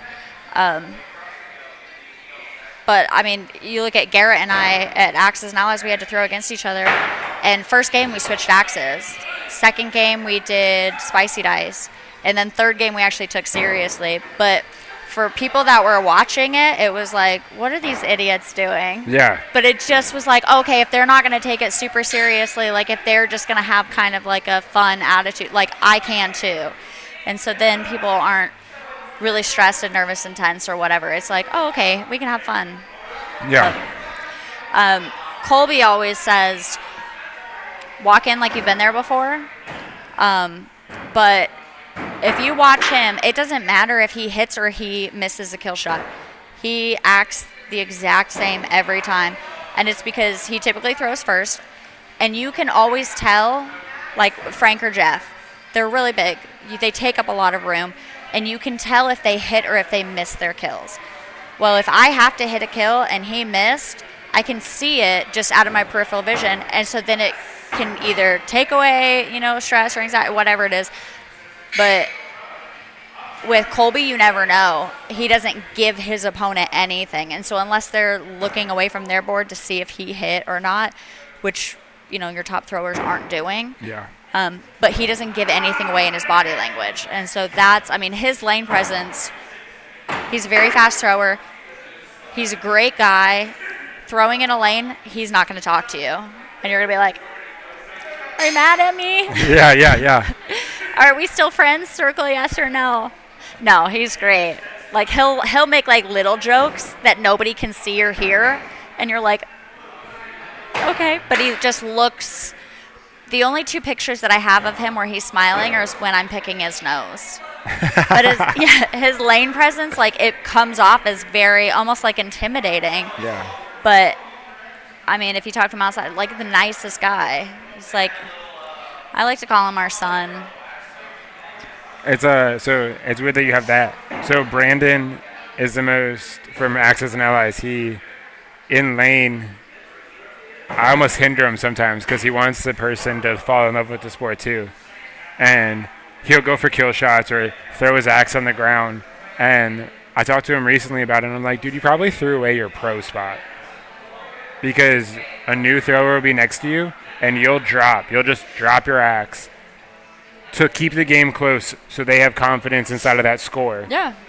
And I'm like, you should just go. Like, you're our pro. Like, the only person that has a chance right now at our venue to get pro is you. And you're the one giving it up. I was like, let us do that. Like, let us drop it. Let them feel welcome. Like, let you be the top dog. And he was like, why would the top dog not do this? Like, if I'm the best thrower, why would I want them to feel welcome in the lane with me? Yeah. And I was just like, there's a whole different way to look at it. Another way of that is, like, my lane presence probably gotten worse from Momoa. Because in Momoa, if I stuck the board, I was happy. And now it's like if it's not a 5 or a 6, I get upset with myself. And now people can start to see that because I'm like, I expect myself to do better. So, like, my lane presence has probably gotten easier to be determined if I'm upset with my throw or not. I mean, it can be easy to pick up on. So it's hard. It's hard throwing against somebody that's like way too emotional. Because it's. I don't want to call names, but do you want me to call a name on the very emotional thrower? He's from Tennessee. Who? Scott, I think his name is. Very emotional from Knox House. Oh, we love Scott. He threw me for a loop. It was my first tournament ever. He was bouncing all around the lane, and I was like, I don't even know how to judge you. Like, you're too much for me as a judge. And it wasn't like he was doing his thing. He wasn't being disrespectful or anything. He was just very loud. He was very animated in his lane. And I was like, dude, if I was throwing against you, I don't think I would have stuck the board one time. Yeah, he likes to, keep it loose, keep it fun. Yeah. Like, he'll be sitting there dancing around and stuff. But the thing that I appreciate about him is that he knows when to turn it off and when to turn it on. True. So like if he realizes that it's distracting to another thrower, he's gonna stop. But he likes to make sure people feel relaxed and at ease. And so yeah it's but if it's like a tournament or whatnot, like he'll wait for the score to be called, and then that's when he'll start to do it. So that way the second thrower or whatever isn't distracted by it. But it wasn't the thrower that was distracted. I was judging. It was the judge, and I was like, dude, you throw me off. Like, well, it was interesting just to watch it all. And then you watch Bezo, who has his swagger through the lane. He's twerking through a lane. Yeah. Just kidding. Yeah, it's funny to see the opposite of it.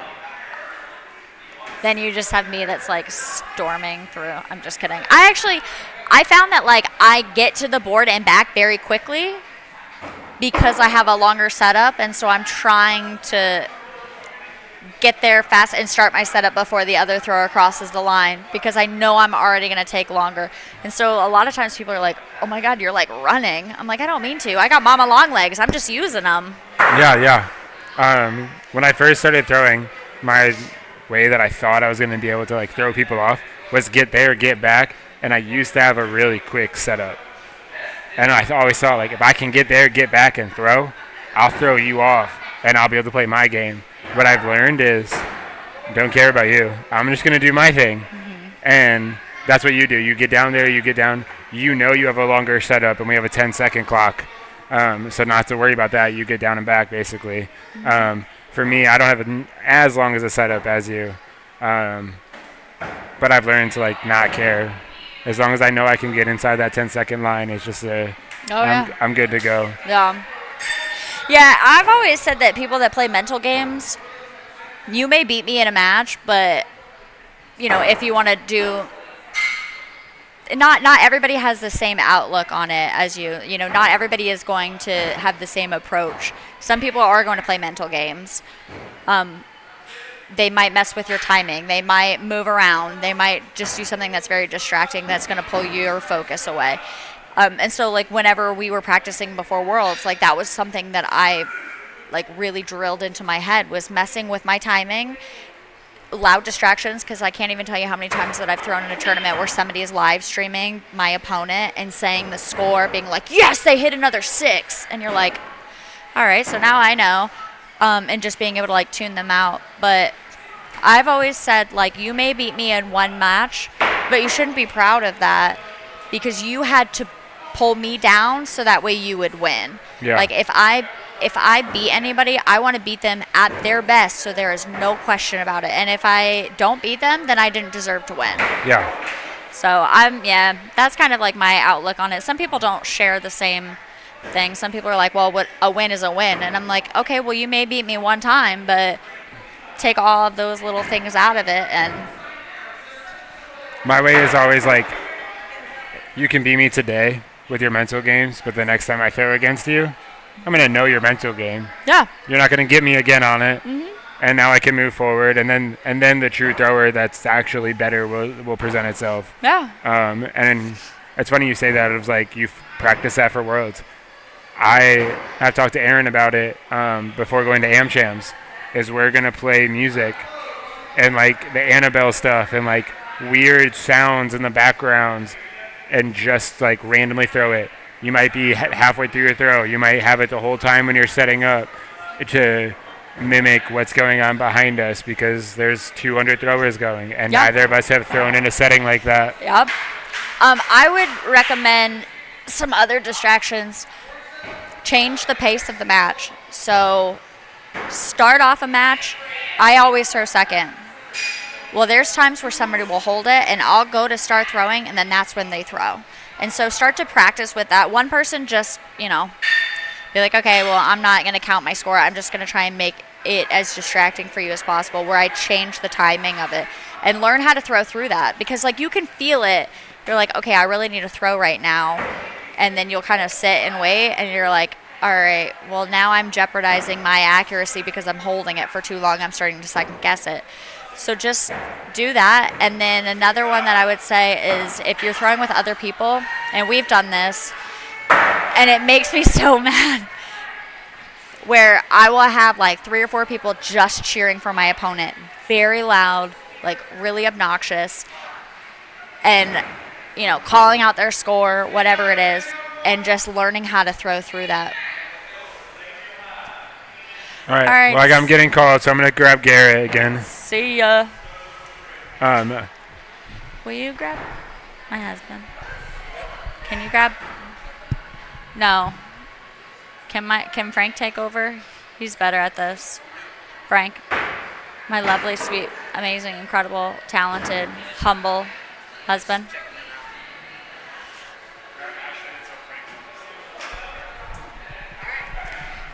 Do you want to jump in? You just don't want to talk to me. That's all it is. Nope, I sure don't. I did steal your sweatpants today, but Yep. What are y'all chatting about? What have y'all been chatting about? we were talking about things to practice before AM champs, throwing through distraction, like changing the pace of the match, things like that. That is one thing that I need to work on. What's that? Changing the pace of the match. Oh yeah, definitely. Not throwing to whoever I'm throwing against pace. Making sure that I'm. Just stick to your own. Yeah. Yeah. When I get to rushing through or feeling a little bit pressured, I mean, You rush. You don't set. it goes totally wrong really quickly Oh, yeah. when I'm Very. not throwing my game the way that I can. Same with duels. CJ and I, if we're feeling pressured by another team and we don't just stay consistent in our own pace, Yeah. it can throw everything off. Oh yeah, definitely. Well, you're pro. You're advanced. Yeah, advanced. So yeah. you're not throwing in AM champs. Are you No. going down there to are you throwing in duels with anybody? Nah. No. So I don't have any AMs that I throw duels with. Okay. Are you going to Commissioner's Cup? What is that? I don't even know what it is. Commissioner's Cup, I think, is the advanced side. I think you got to have an invitation to So it. it's like Yeah. pro-am, or like amateurs, but Yeah. for. Oh. Yeah. I think Who- so, yeah. Do you know what duels teams are going down there that have advanced throwers in them? I know Nick and Jake, because Jake dropped to amateur this season, so I think him and Nick were maybe throwing duels at the AM Champs. I'm not sure. I want to say Ashlyn is throwing with somebody down there. Nice. Frank and Jeff, I believe, are throwing because Jeff is still AM as well. Nice. Other than that, I think that's it that's going from Iron Axe. We're really looking forward to it. We've got a whole group of people. We're getting an Airbnb. We've all been practicing together. We've all been, like, as far as getting what we've been doing to get ready is just throwing. Throwing and trying to throw well. Like, trying to get that muscle memory. CJ and I are so new. Every time we come and we change something, we have to. It's a whole new process of trying to. Yep. Yeah, I'm about to lock in, though. I'm about to say no more advice, no more nothing. I've got a month to, not even a month. Yeah. Holy crap. Yeah, How it's is not it even the a end month. of October? I know. But yeah, no more changes between now and then. Yeah. It is what it is, and now it's just let me get that as good as I can between now and then. I think it's a little late in the game to be making changes. What do you think? I would say so. I would try to just lock in on like what you have established already, perfect what you have, and just go in there with the best that you can put forward, honestly. Because if you try to change too much now, you'll constantly be, like when you go in there, you'll be constantly kind of like subconsciously floating between both varieties of like what you were throwing versus what you were like testing. Yeah. And you'll just kind of float and you'll be sitting there going, what am I doing? Yeah. I've done it before. Yeah. Done. This, as Ashlyn mentioned it earlier, we went to Pro-Am last year in Appleton, and there's a axe maker, Rain Axe. Mm-hmm. I love his axes. He makes phenomenal stuff, so shout out to Dave. But I went in, and before Pro-Am even started, I was at his booth looking at some stuff, and he had one of his axes there, and so I bought it or whatever, and just kind of like off the high of buying the new axe, I walked into my first match. I just picked it up and started throwing it. Yeah. And I was lost. I get it. I threw a brand new axe at my first major, which was Neptune, and that was probably a mistake because it was balanced differently. The handle was it was just it was a mistake. But yeah, I think probably everybody who's bought a new custom axe before understands that kind of high whenever you get it. Like, all I want to do is throw it. Yeah, all I want to do is throw it. But yeah, I've finally, I think, got my axe where I want it, and I'm just sticking to what I'm doing. I'm trying to get some muscle memory in. Do you have any suggestions for like drills? So I would definitely like talk to Nick about that. Nick is very big on like his training routine and everything like that. So I know like at least for me, like me and Ashlyn, we'll both go in and do like a few warm-up throws just to kind of get back in the swing. And then like we'll legit just go and throw like a match by ourselves. Yeah. Like throw a match, no matter the outcome. Mandatory kills. All right. You know, so throw both your kill shots, whether if you're AM, throw them on 9 and 10, or if you're an advanced, if you want to throw them 4-5, or if you want to try to throw them from 15 foot at 9-10, however you want to do it, however you want to practice that. 9-10 is probably more realistic as far as actual like tournament play, but if it's for league play, you know, a lot of people throw them 4-5 just because we're all a lot more comfortable throwing our kills from 12 foot versus 15 foot.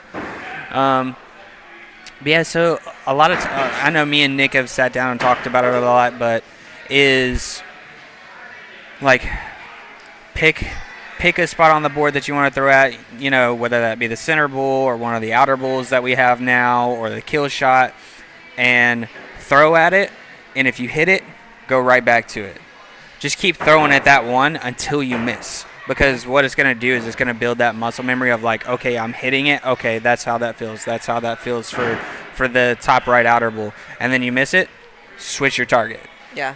And then so go say a kill shot. And if you hit it, keep going back at it until you miss. And if you miss it first time, swap it up. Because don't build the bad muscle memory, right? So it's like, if you hit it, okay, now try to replicate what you did and just keep doing that. And now you're building that good muscle memory versus, like, trying to, like, quote-unquote, get your revenge on that target and smack it and just continuing to throw off. And now you're, like, you're getting yourself frustrated, but also now you're, like, teaching your body to not throw at that target versus actually hitting it over and over again. Do you take that same mentality into actual matches? Like, do you have a rotation that you always do? Oh, definitely. And do you keep going even if you miss? Like, you definitely. Yep, definitely. Yeah. So, like, if for league play, for myself specifically, I go up 100%. I always start on center kill. I'll go top right bull, outer bull, bottom right outer bull, and then after that, it's top right kill, bottom right kill. Okay. For me, I like the right side of the board. I don't know why. It's just my thing. I always drift to the right. For me, for 15 foot, as far as league goes, I'd mostly just stay at the center, throw at the center. It's, you know, even if I've closed out the 6, still just grab the 5s. I'm just happy 15 foot's going away after this season. So, how do you feel about the rest of the rules? The rest of the rules, honestly, when we first switched the boards up and everything like that, when we switched up the boards and everything like that, I was okay with board changes. I was like, if we want to add outer bulls, make it a little more challenging, because that was like one big gripe in the community is that 64s were like, I guess, too obtainable, just because I never threw an official 64. I've thrown many in practice, but so, you know, they did that to kind of make it a little more challenging, which I was perfectly cool with. I was like, hey, yeah, let's change up the board a little bit. But the 15 foot was the kicker for me. It just didn't make any sense. It just kind of felt like what can we do to make this harder? F it. Throw from the 15 foot. Yeah. 1.5. Do you do 1.5 rotations from the 15? Does everybody rotate 1.5 times or no? No. So I have a longer axe handle for it, so I throw just single rotation. Okay. Most people are just doing single rotation. You'll find very few people that actually throw a 1.5. That's when you see them turn it backwards. Yeah. So probably the best person throwing 1.5 is probably Sean Daniels. He's the first and really only person that I've ever seen. So I guess now that I'm like saying it out loud and thinking it through, it makes sense that nobody else is throwing 1.5, because in order to do that, you have to flip it back. But yeah, he was the first person. And when I saw his axe in the board and it was upside down, I was like, what the hell? Yeah. Like, now I can throw 1.5, but I'm just not nearly accurate enough with it. It's just wherever it lands. I mean, it'll hit the board and it'll stick, but I can't control where it goes, really. So a longer axe handle helps slow that rotation down. Yeah, longer axe handle. Some people are going to have like so on the one that I have, the head is slightly tilted back, so that way if it does over rotate a little bit, it's still hitting flush.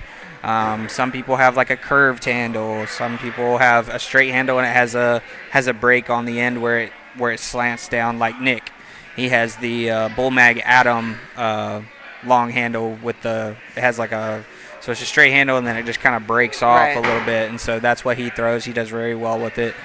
Mine's just a strictly straight handle. You'll see me, I'll choke up on the handle, probably about that high up on the handle. Helps slow the rotation down just because of all the friction coming out of your hand and everything. But that's what I throw is just by nails. Pink Bunny Axe Works. So. Yeah. How long have you been throwing? Coming up around March, I believe, will be 3 years. Nice. So you were pretty early on in the sport. I mean, the sport's still so new. Yeah, sport's still so new. I got into it through Nick. I started working out with his brother Jesse at one of our local gyms here, and he was posting flyers everywhere and was like, hey, you should come throw with us. Yeah. And I was like, sure, let's do it. Came in, loved it, been here ever since. Nice. We went out on a date night, and we've just fallen in love with it. We're so happy to get to compete because that's important to us, but also the people, like the community has been amazing. Yeah, definitely. And so I know the community down at y'all's venue is fantastic, and the community here is fantastic. It's really is just like one big family. Yeah, we're really looking forward to AmChams because I think that we have kind of a smorgasbord. We definitely have a bunch of people from Axes and Allies, but I think we've even got some people from Iron Axe that if they're not staying with us, they're definitely going to come over and hang out. We're looking forward definitely. to it. It's going to be a party. You should definitely come down. I know it's a trip, but I think I'm actually working that weekend, unfortunately, or else I would be there. But are you guys going to be coming to the Armadillo tournament next weekend? We are. Okay, I'll be there. So you're throwing? Oh yeah. It's not far from here. From here, 40 minutes maybe. Oh, okay, not bad. Over in Albemarle, Armadillo. Yeah, we were going to stay, but we quickly found out that there weren't a lot of places to stay. Not a lot of places to stay out there, no. Albemarle's pretty small. Yeah. It's been, I think I played softball. I played in a state all-stars tournament in Albemarle when I was probably 10. That's last time, other than like passing through, if I've even passed through. Yeah, we go out there every once in a while. Armadillo is good people. Aaron and DJ and all of them, they're great people. I heard their venue's awesome. I heard it has a ton of natural lighting. Tons of natural lighting. They have they have a much more like open space than what we do here at Iron Axe. Like we have open space here, but they have like basically all of their lanes are against one wall, and then they have two that are like back-to-back lanes. But then down the center, couches and chairs and high tables and stuff like that. It's a neat atmosphere. We like it a lot. How many lanes do they have? 6. Nice. Yeah. I've never been to a venue quite like Tribal. They had what, like? Oh, they had 16, I think, 17 lanes. Something like that. It was stupid. The only thing that I didn't really care too much about Tribal is just how tight their lanes are. Just because when we went to throw duels, it made it really difficult because, like, one of our first matches was against Frank and Jeff, stepbrothers. So they're big dudes. Both of them are like 6'8". So me and Ashlyn had to wait until after they would throw, and then we would step into the lane and throw because there just wasn't enough room side by side. Yeah. You guys, do y'all all kind of like stagger out on the lane so you come in, or are y'all throwing pretty close side by side? It varies from team to team. I think like Frank and Jeff, they're kind of more just like straight on. Me and Ashlyn, we angle a little bit, but not a lot. You'll see some throwers that, like, if I remember, I think Hayden and Lucas, they're like way out, and they come way out in. I love to see Hagen throw. Yeah, Hagen's great. He is. I don't know how old he is, but I heard that he hadn't really been throwing that long, maybe about a year. something like that, like 6 months to a year. He's killing it. He's fantastic. He's already thrown his perfect game in Big X Really? about 2 weeks ago. Oh, yeah. my God. His throw is so methodical. It is exactly the same Yep. every single time. He's on top of his head. I mean, it's from it's Hatchet incredible. to Big X, it's the same throw. Exactly. And it's just perfect. He's one of the few people that actually throws two-handed, other than him and other than Brandon Elliott. Yeah. Yeah. Him and Brandon are about the only two high-level throwers that I know that really throw two-handed and are very consistent with it. Brandon throws so hard. Yes. It's because it works, but it doesn't normally work. That's the thing. Yeah. It's so surprising for to me most because people. It's like more of a finesse, but he has so much power behind his throw, and he kills it. Yeah, he kills it every time. It's very. It's almost like he's trying to get to the other side of the board. Yeah, he throws it almost through the board. It's like thunder when it hits. Yes, absolutely. But he's killing it. Oh yeah, I love Brandon. He's a great thrower.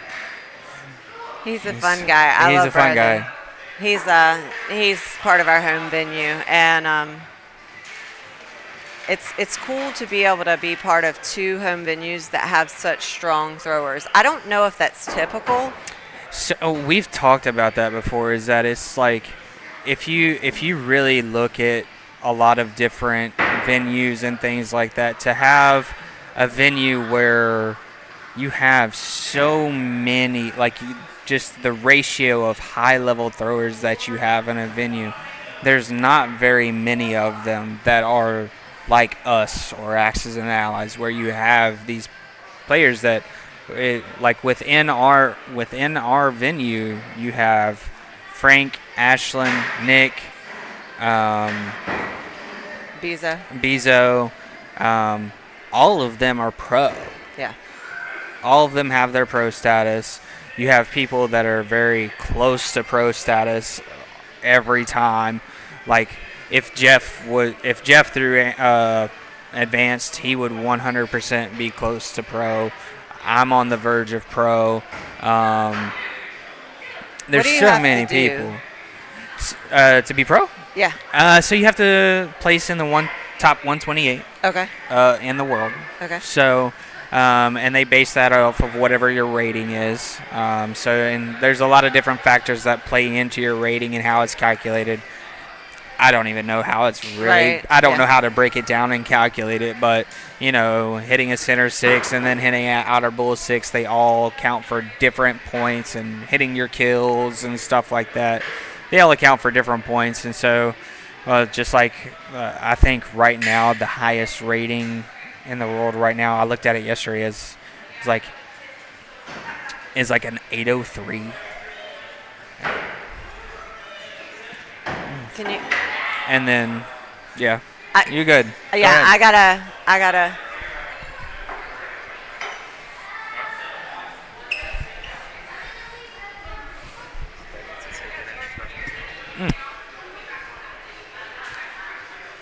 This guy, 4'6", 5'6", oh, 56. I was like this. I was like, what are you talking about? New high score, yeah, 56. Let's go. We'd love to see it. It was wild. I just told him that I was struggling to throw here today all day. Yeah. And he was like, lock in. Just log in. Yeah. And I was like, all right, let's figure it out. Yeah. And I had a 40 at throw 9, and I went for double kill and hit both 8s. Hey, there you go. And I was like, hey, we're here now. We're here now. Let's go. So, oh, shit. Okay. All right. All right. Well, I'm going to grab Frank, and I guess I'm called out of here real quick. All right. All right. Have a good one.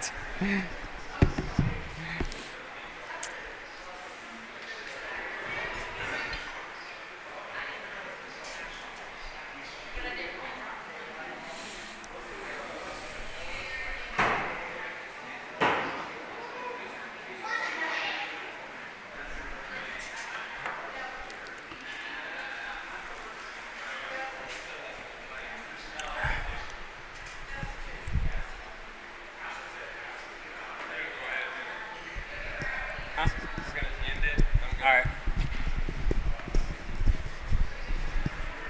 All right. I'm sure there's a lot of good stuff been said, and I will be going back to watch this. But for now, I think we are going to end the conversation.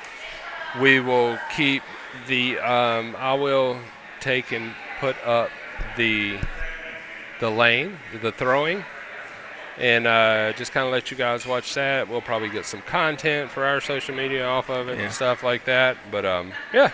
So, anything you want to close with? That's it. I appreciate you coming back here and Absolutely. talking. We got Jesse who would love to talk on the YouTubes, on the interwebs. But yeah, so Jesse may talk a little bit, but other than that, we are going to end it, and we will keep things going with the people throwing, and maybe Jesse sitting here talking. But all right, you guys have a good one. You want to talk? Garrett wants to talk to you. We will talk, Garrett. What? Let's talk. Garrett, talk more. Garrett wants to talk. Garrett wants to talk. Yeah, totally. Is this live streaming? Yeah. Started live streaming the leagues. Nice. Yeah. What's up, everybody? What's up? I'm Jesse, and I can bench press 340 pounds. Cap. I got a video to prove it. Cap.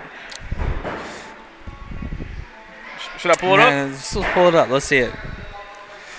It's gonna take a minute, but I haven't hit it in like a year, so. Oh yeah. So see, then you can't bench 340. That was a year ago. I was able to. You were able to. Let's see what this is right here. No, that's not it. No, that We might live be it. stream leagues now. We live stream leagues now. This guy. Look at that. Powerhouse. Crazy. I think so. Does it say non-views? Yeah. Dude, we're famous. Absolutely, bro. So who's throwing right now? Nick? Yeah, I think so. Yeah, Nick and Chris. See what they got, man. Oh, does it not show the boards? Nah, it's not showing the boards. I know they have one that has the boards on it, but yeah. How long you been talking on here? For a bit, man. Yeah? For a bit, yeah. I feel like I've been off and on. I feel like we're broadcasters. Yeah, just a little bit. It's just been talking about throwing and the nuances of throwing and all that good stuff. That's awesome. I haven't thrown in 2 seasons. I know. That's what happens when you have babies. That's true. That's fair. But they call me the legend in here because I'm so good. Oh yeah. So good. Whoops my ass every time we throw. Hardly.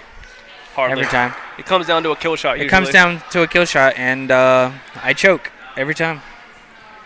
Every time. That is true. But it's good. It's good fun. It's always fun. Yeah. I actually like losing though. Since when? Just, I just like losing. That's, again, no. No, I'm I very don't believe that. competitive. Yeah, but you're too competitive for that. I do like seeing people win though. That deserve it. Yeah, definitely. Definitely not Garrett though. Yeah, no, not me. I don't deserve to win anything.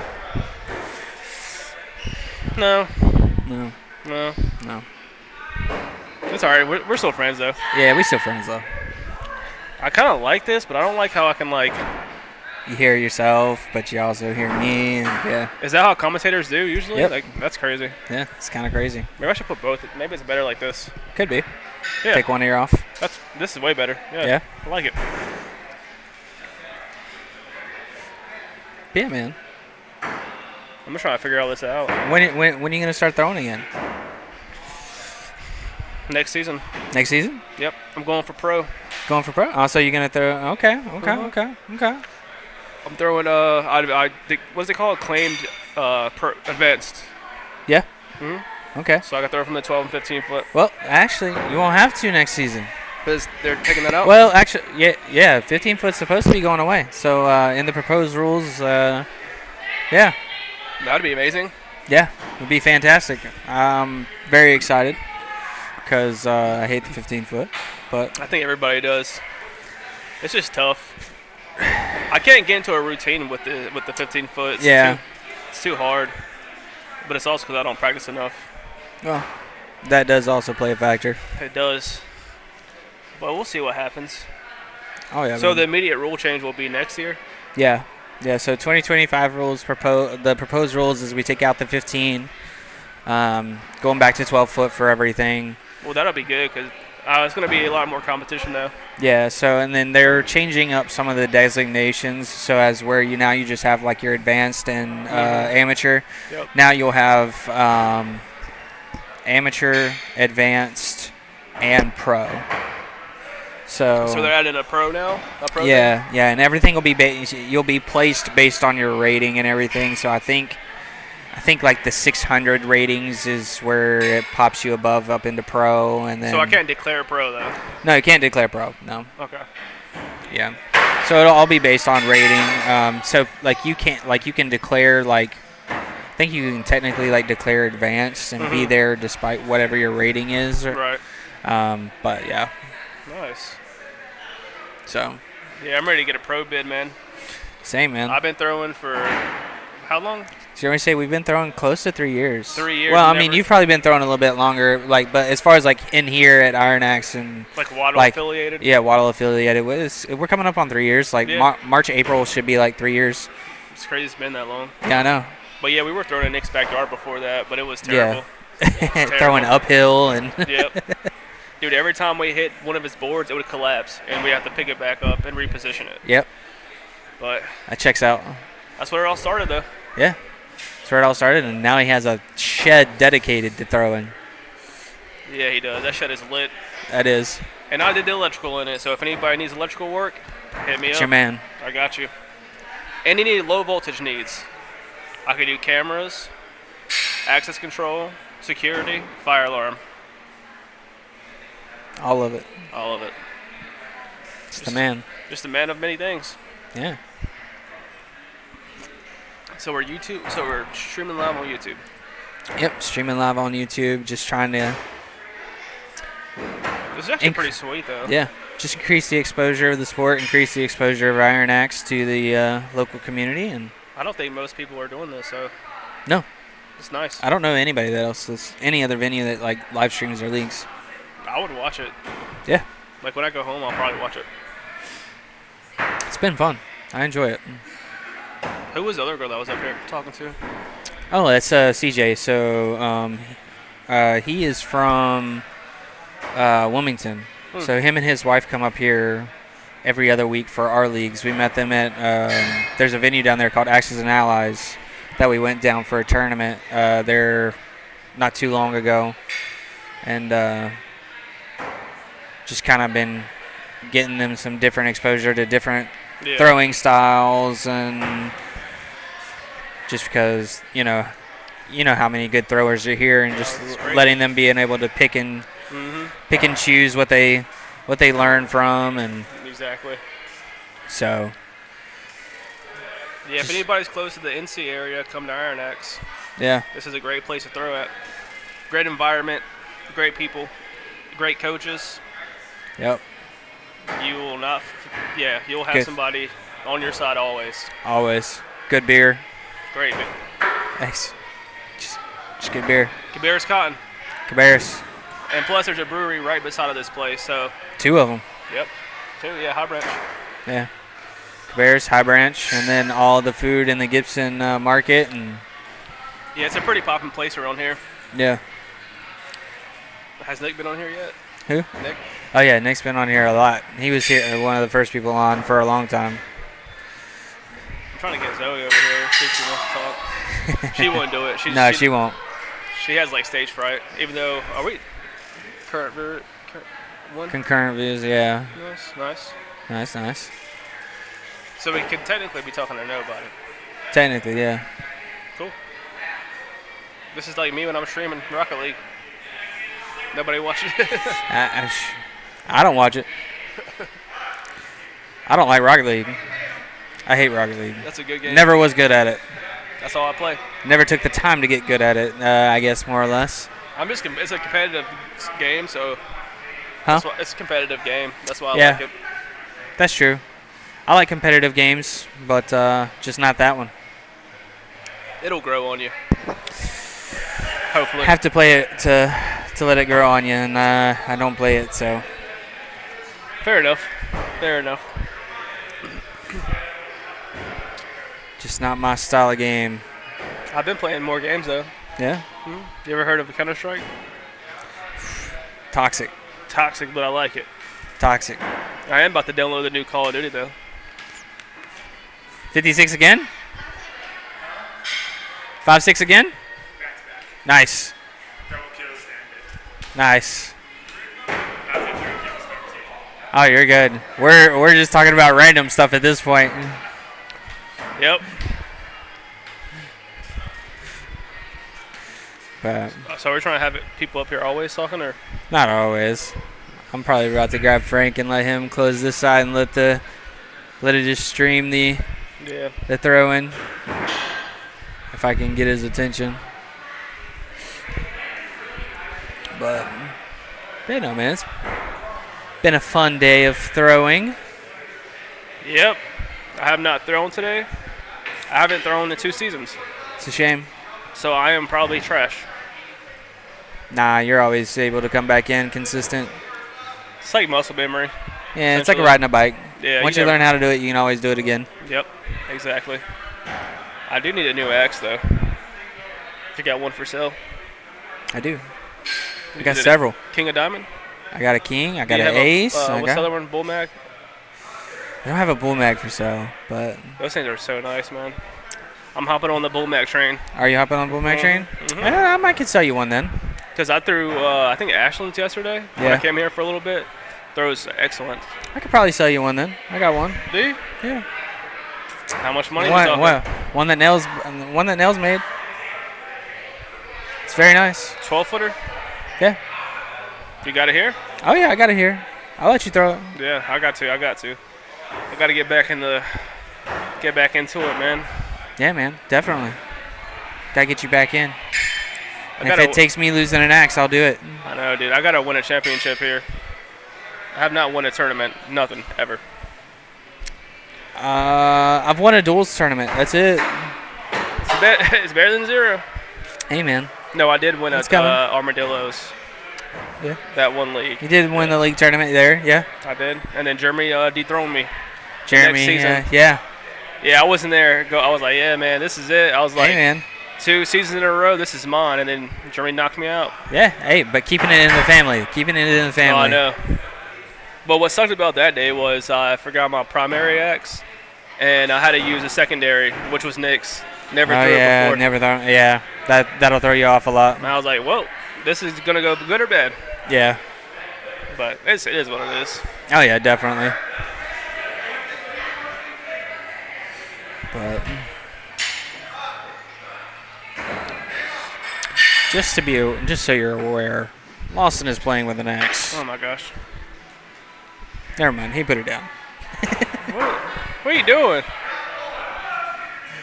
You picked up the beer too? About to sip some? Lord have mercy. Yeah. Well, everybody, this has been super great. Yeah, been a lot of fun. Probably going to have Frank close it down on the commentating side, and y'all have fun watching us throw. Yes. Have a good one.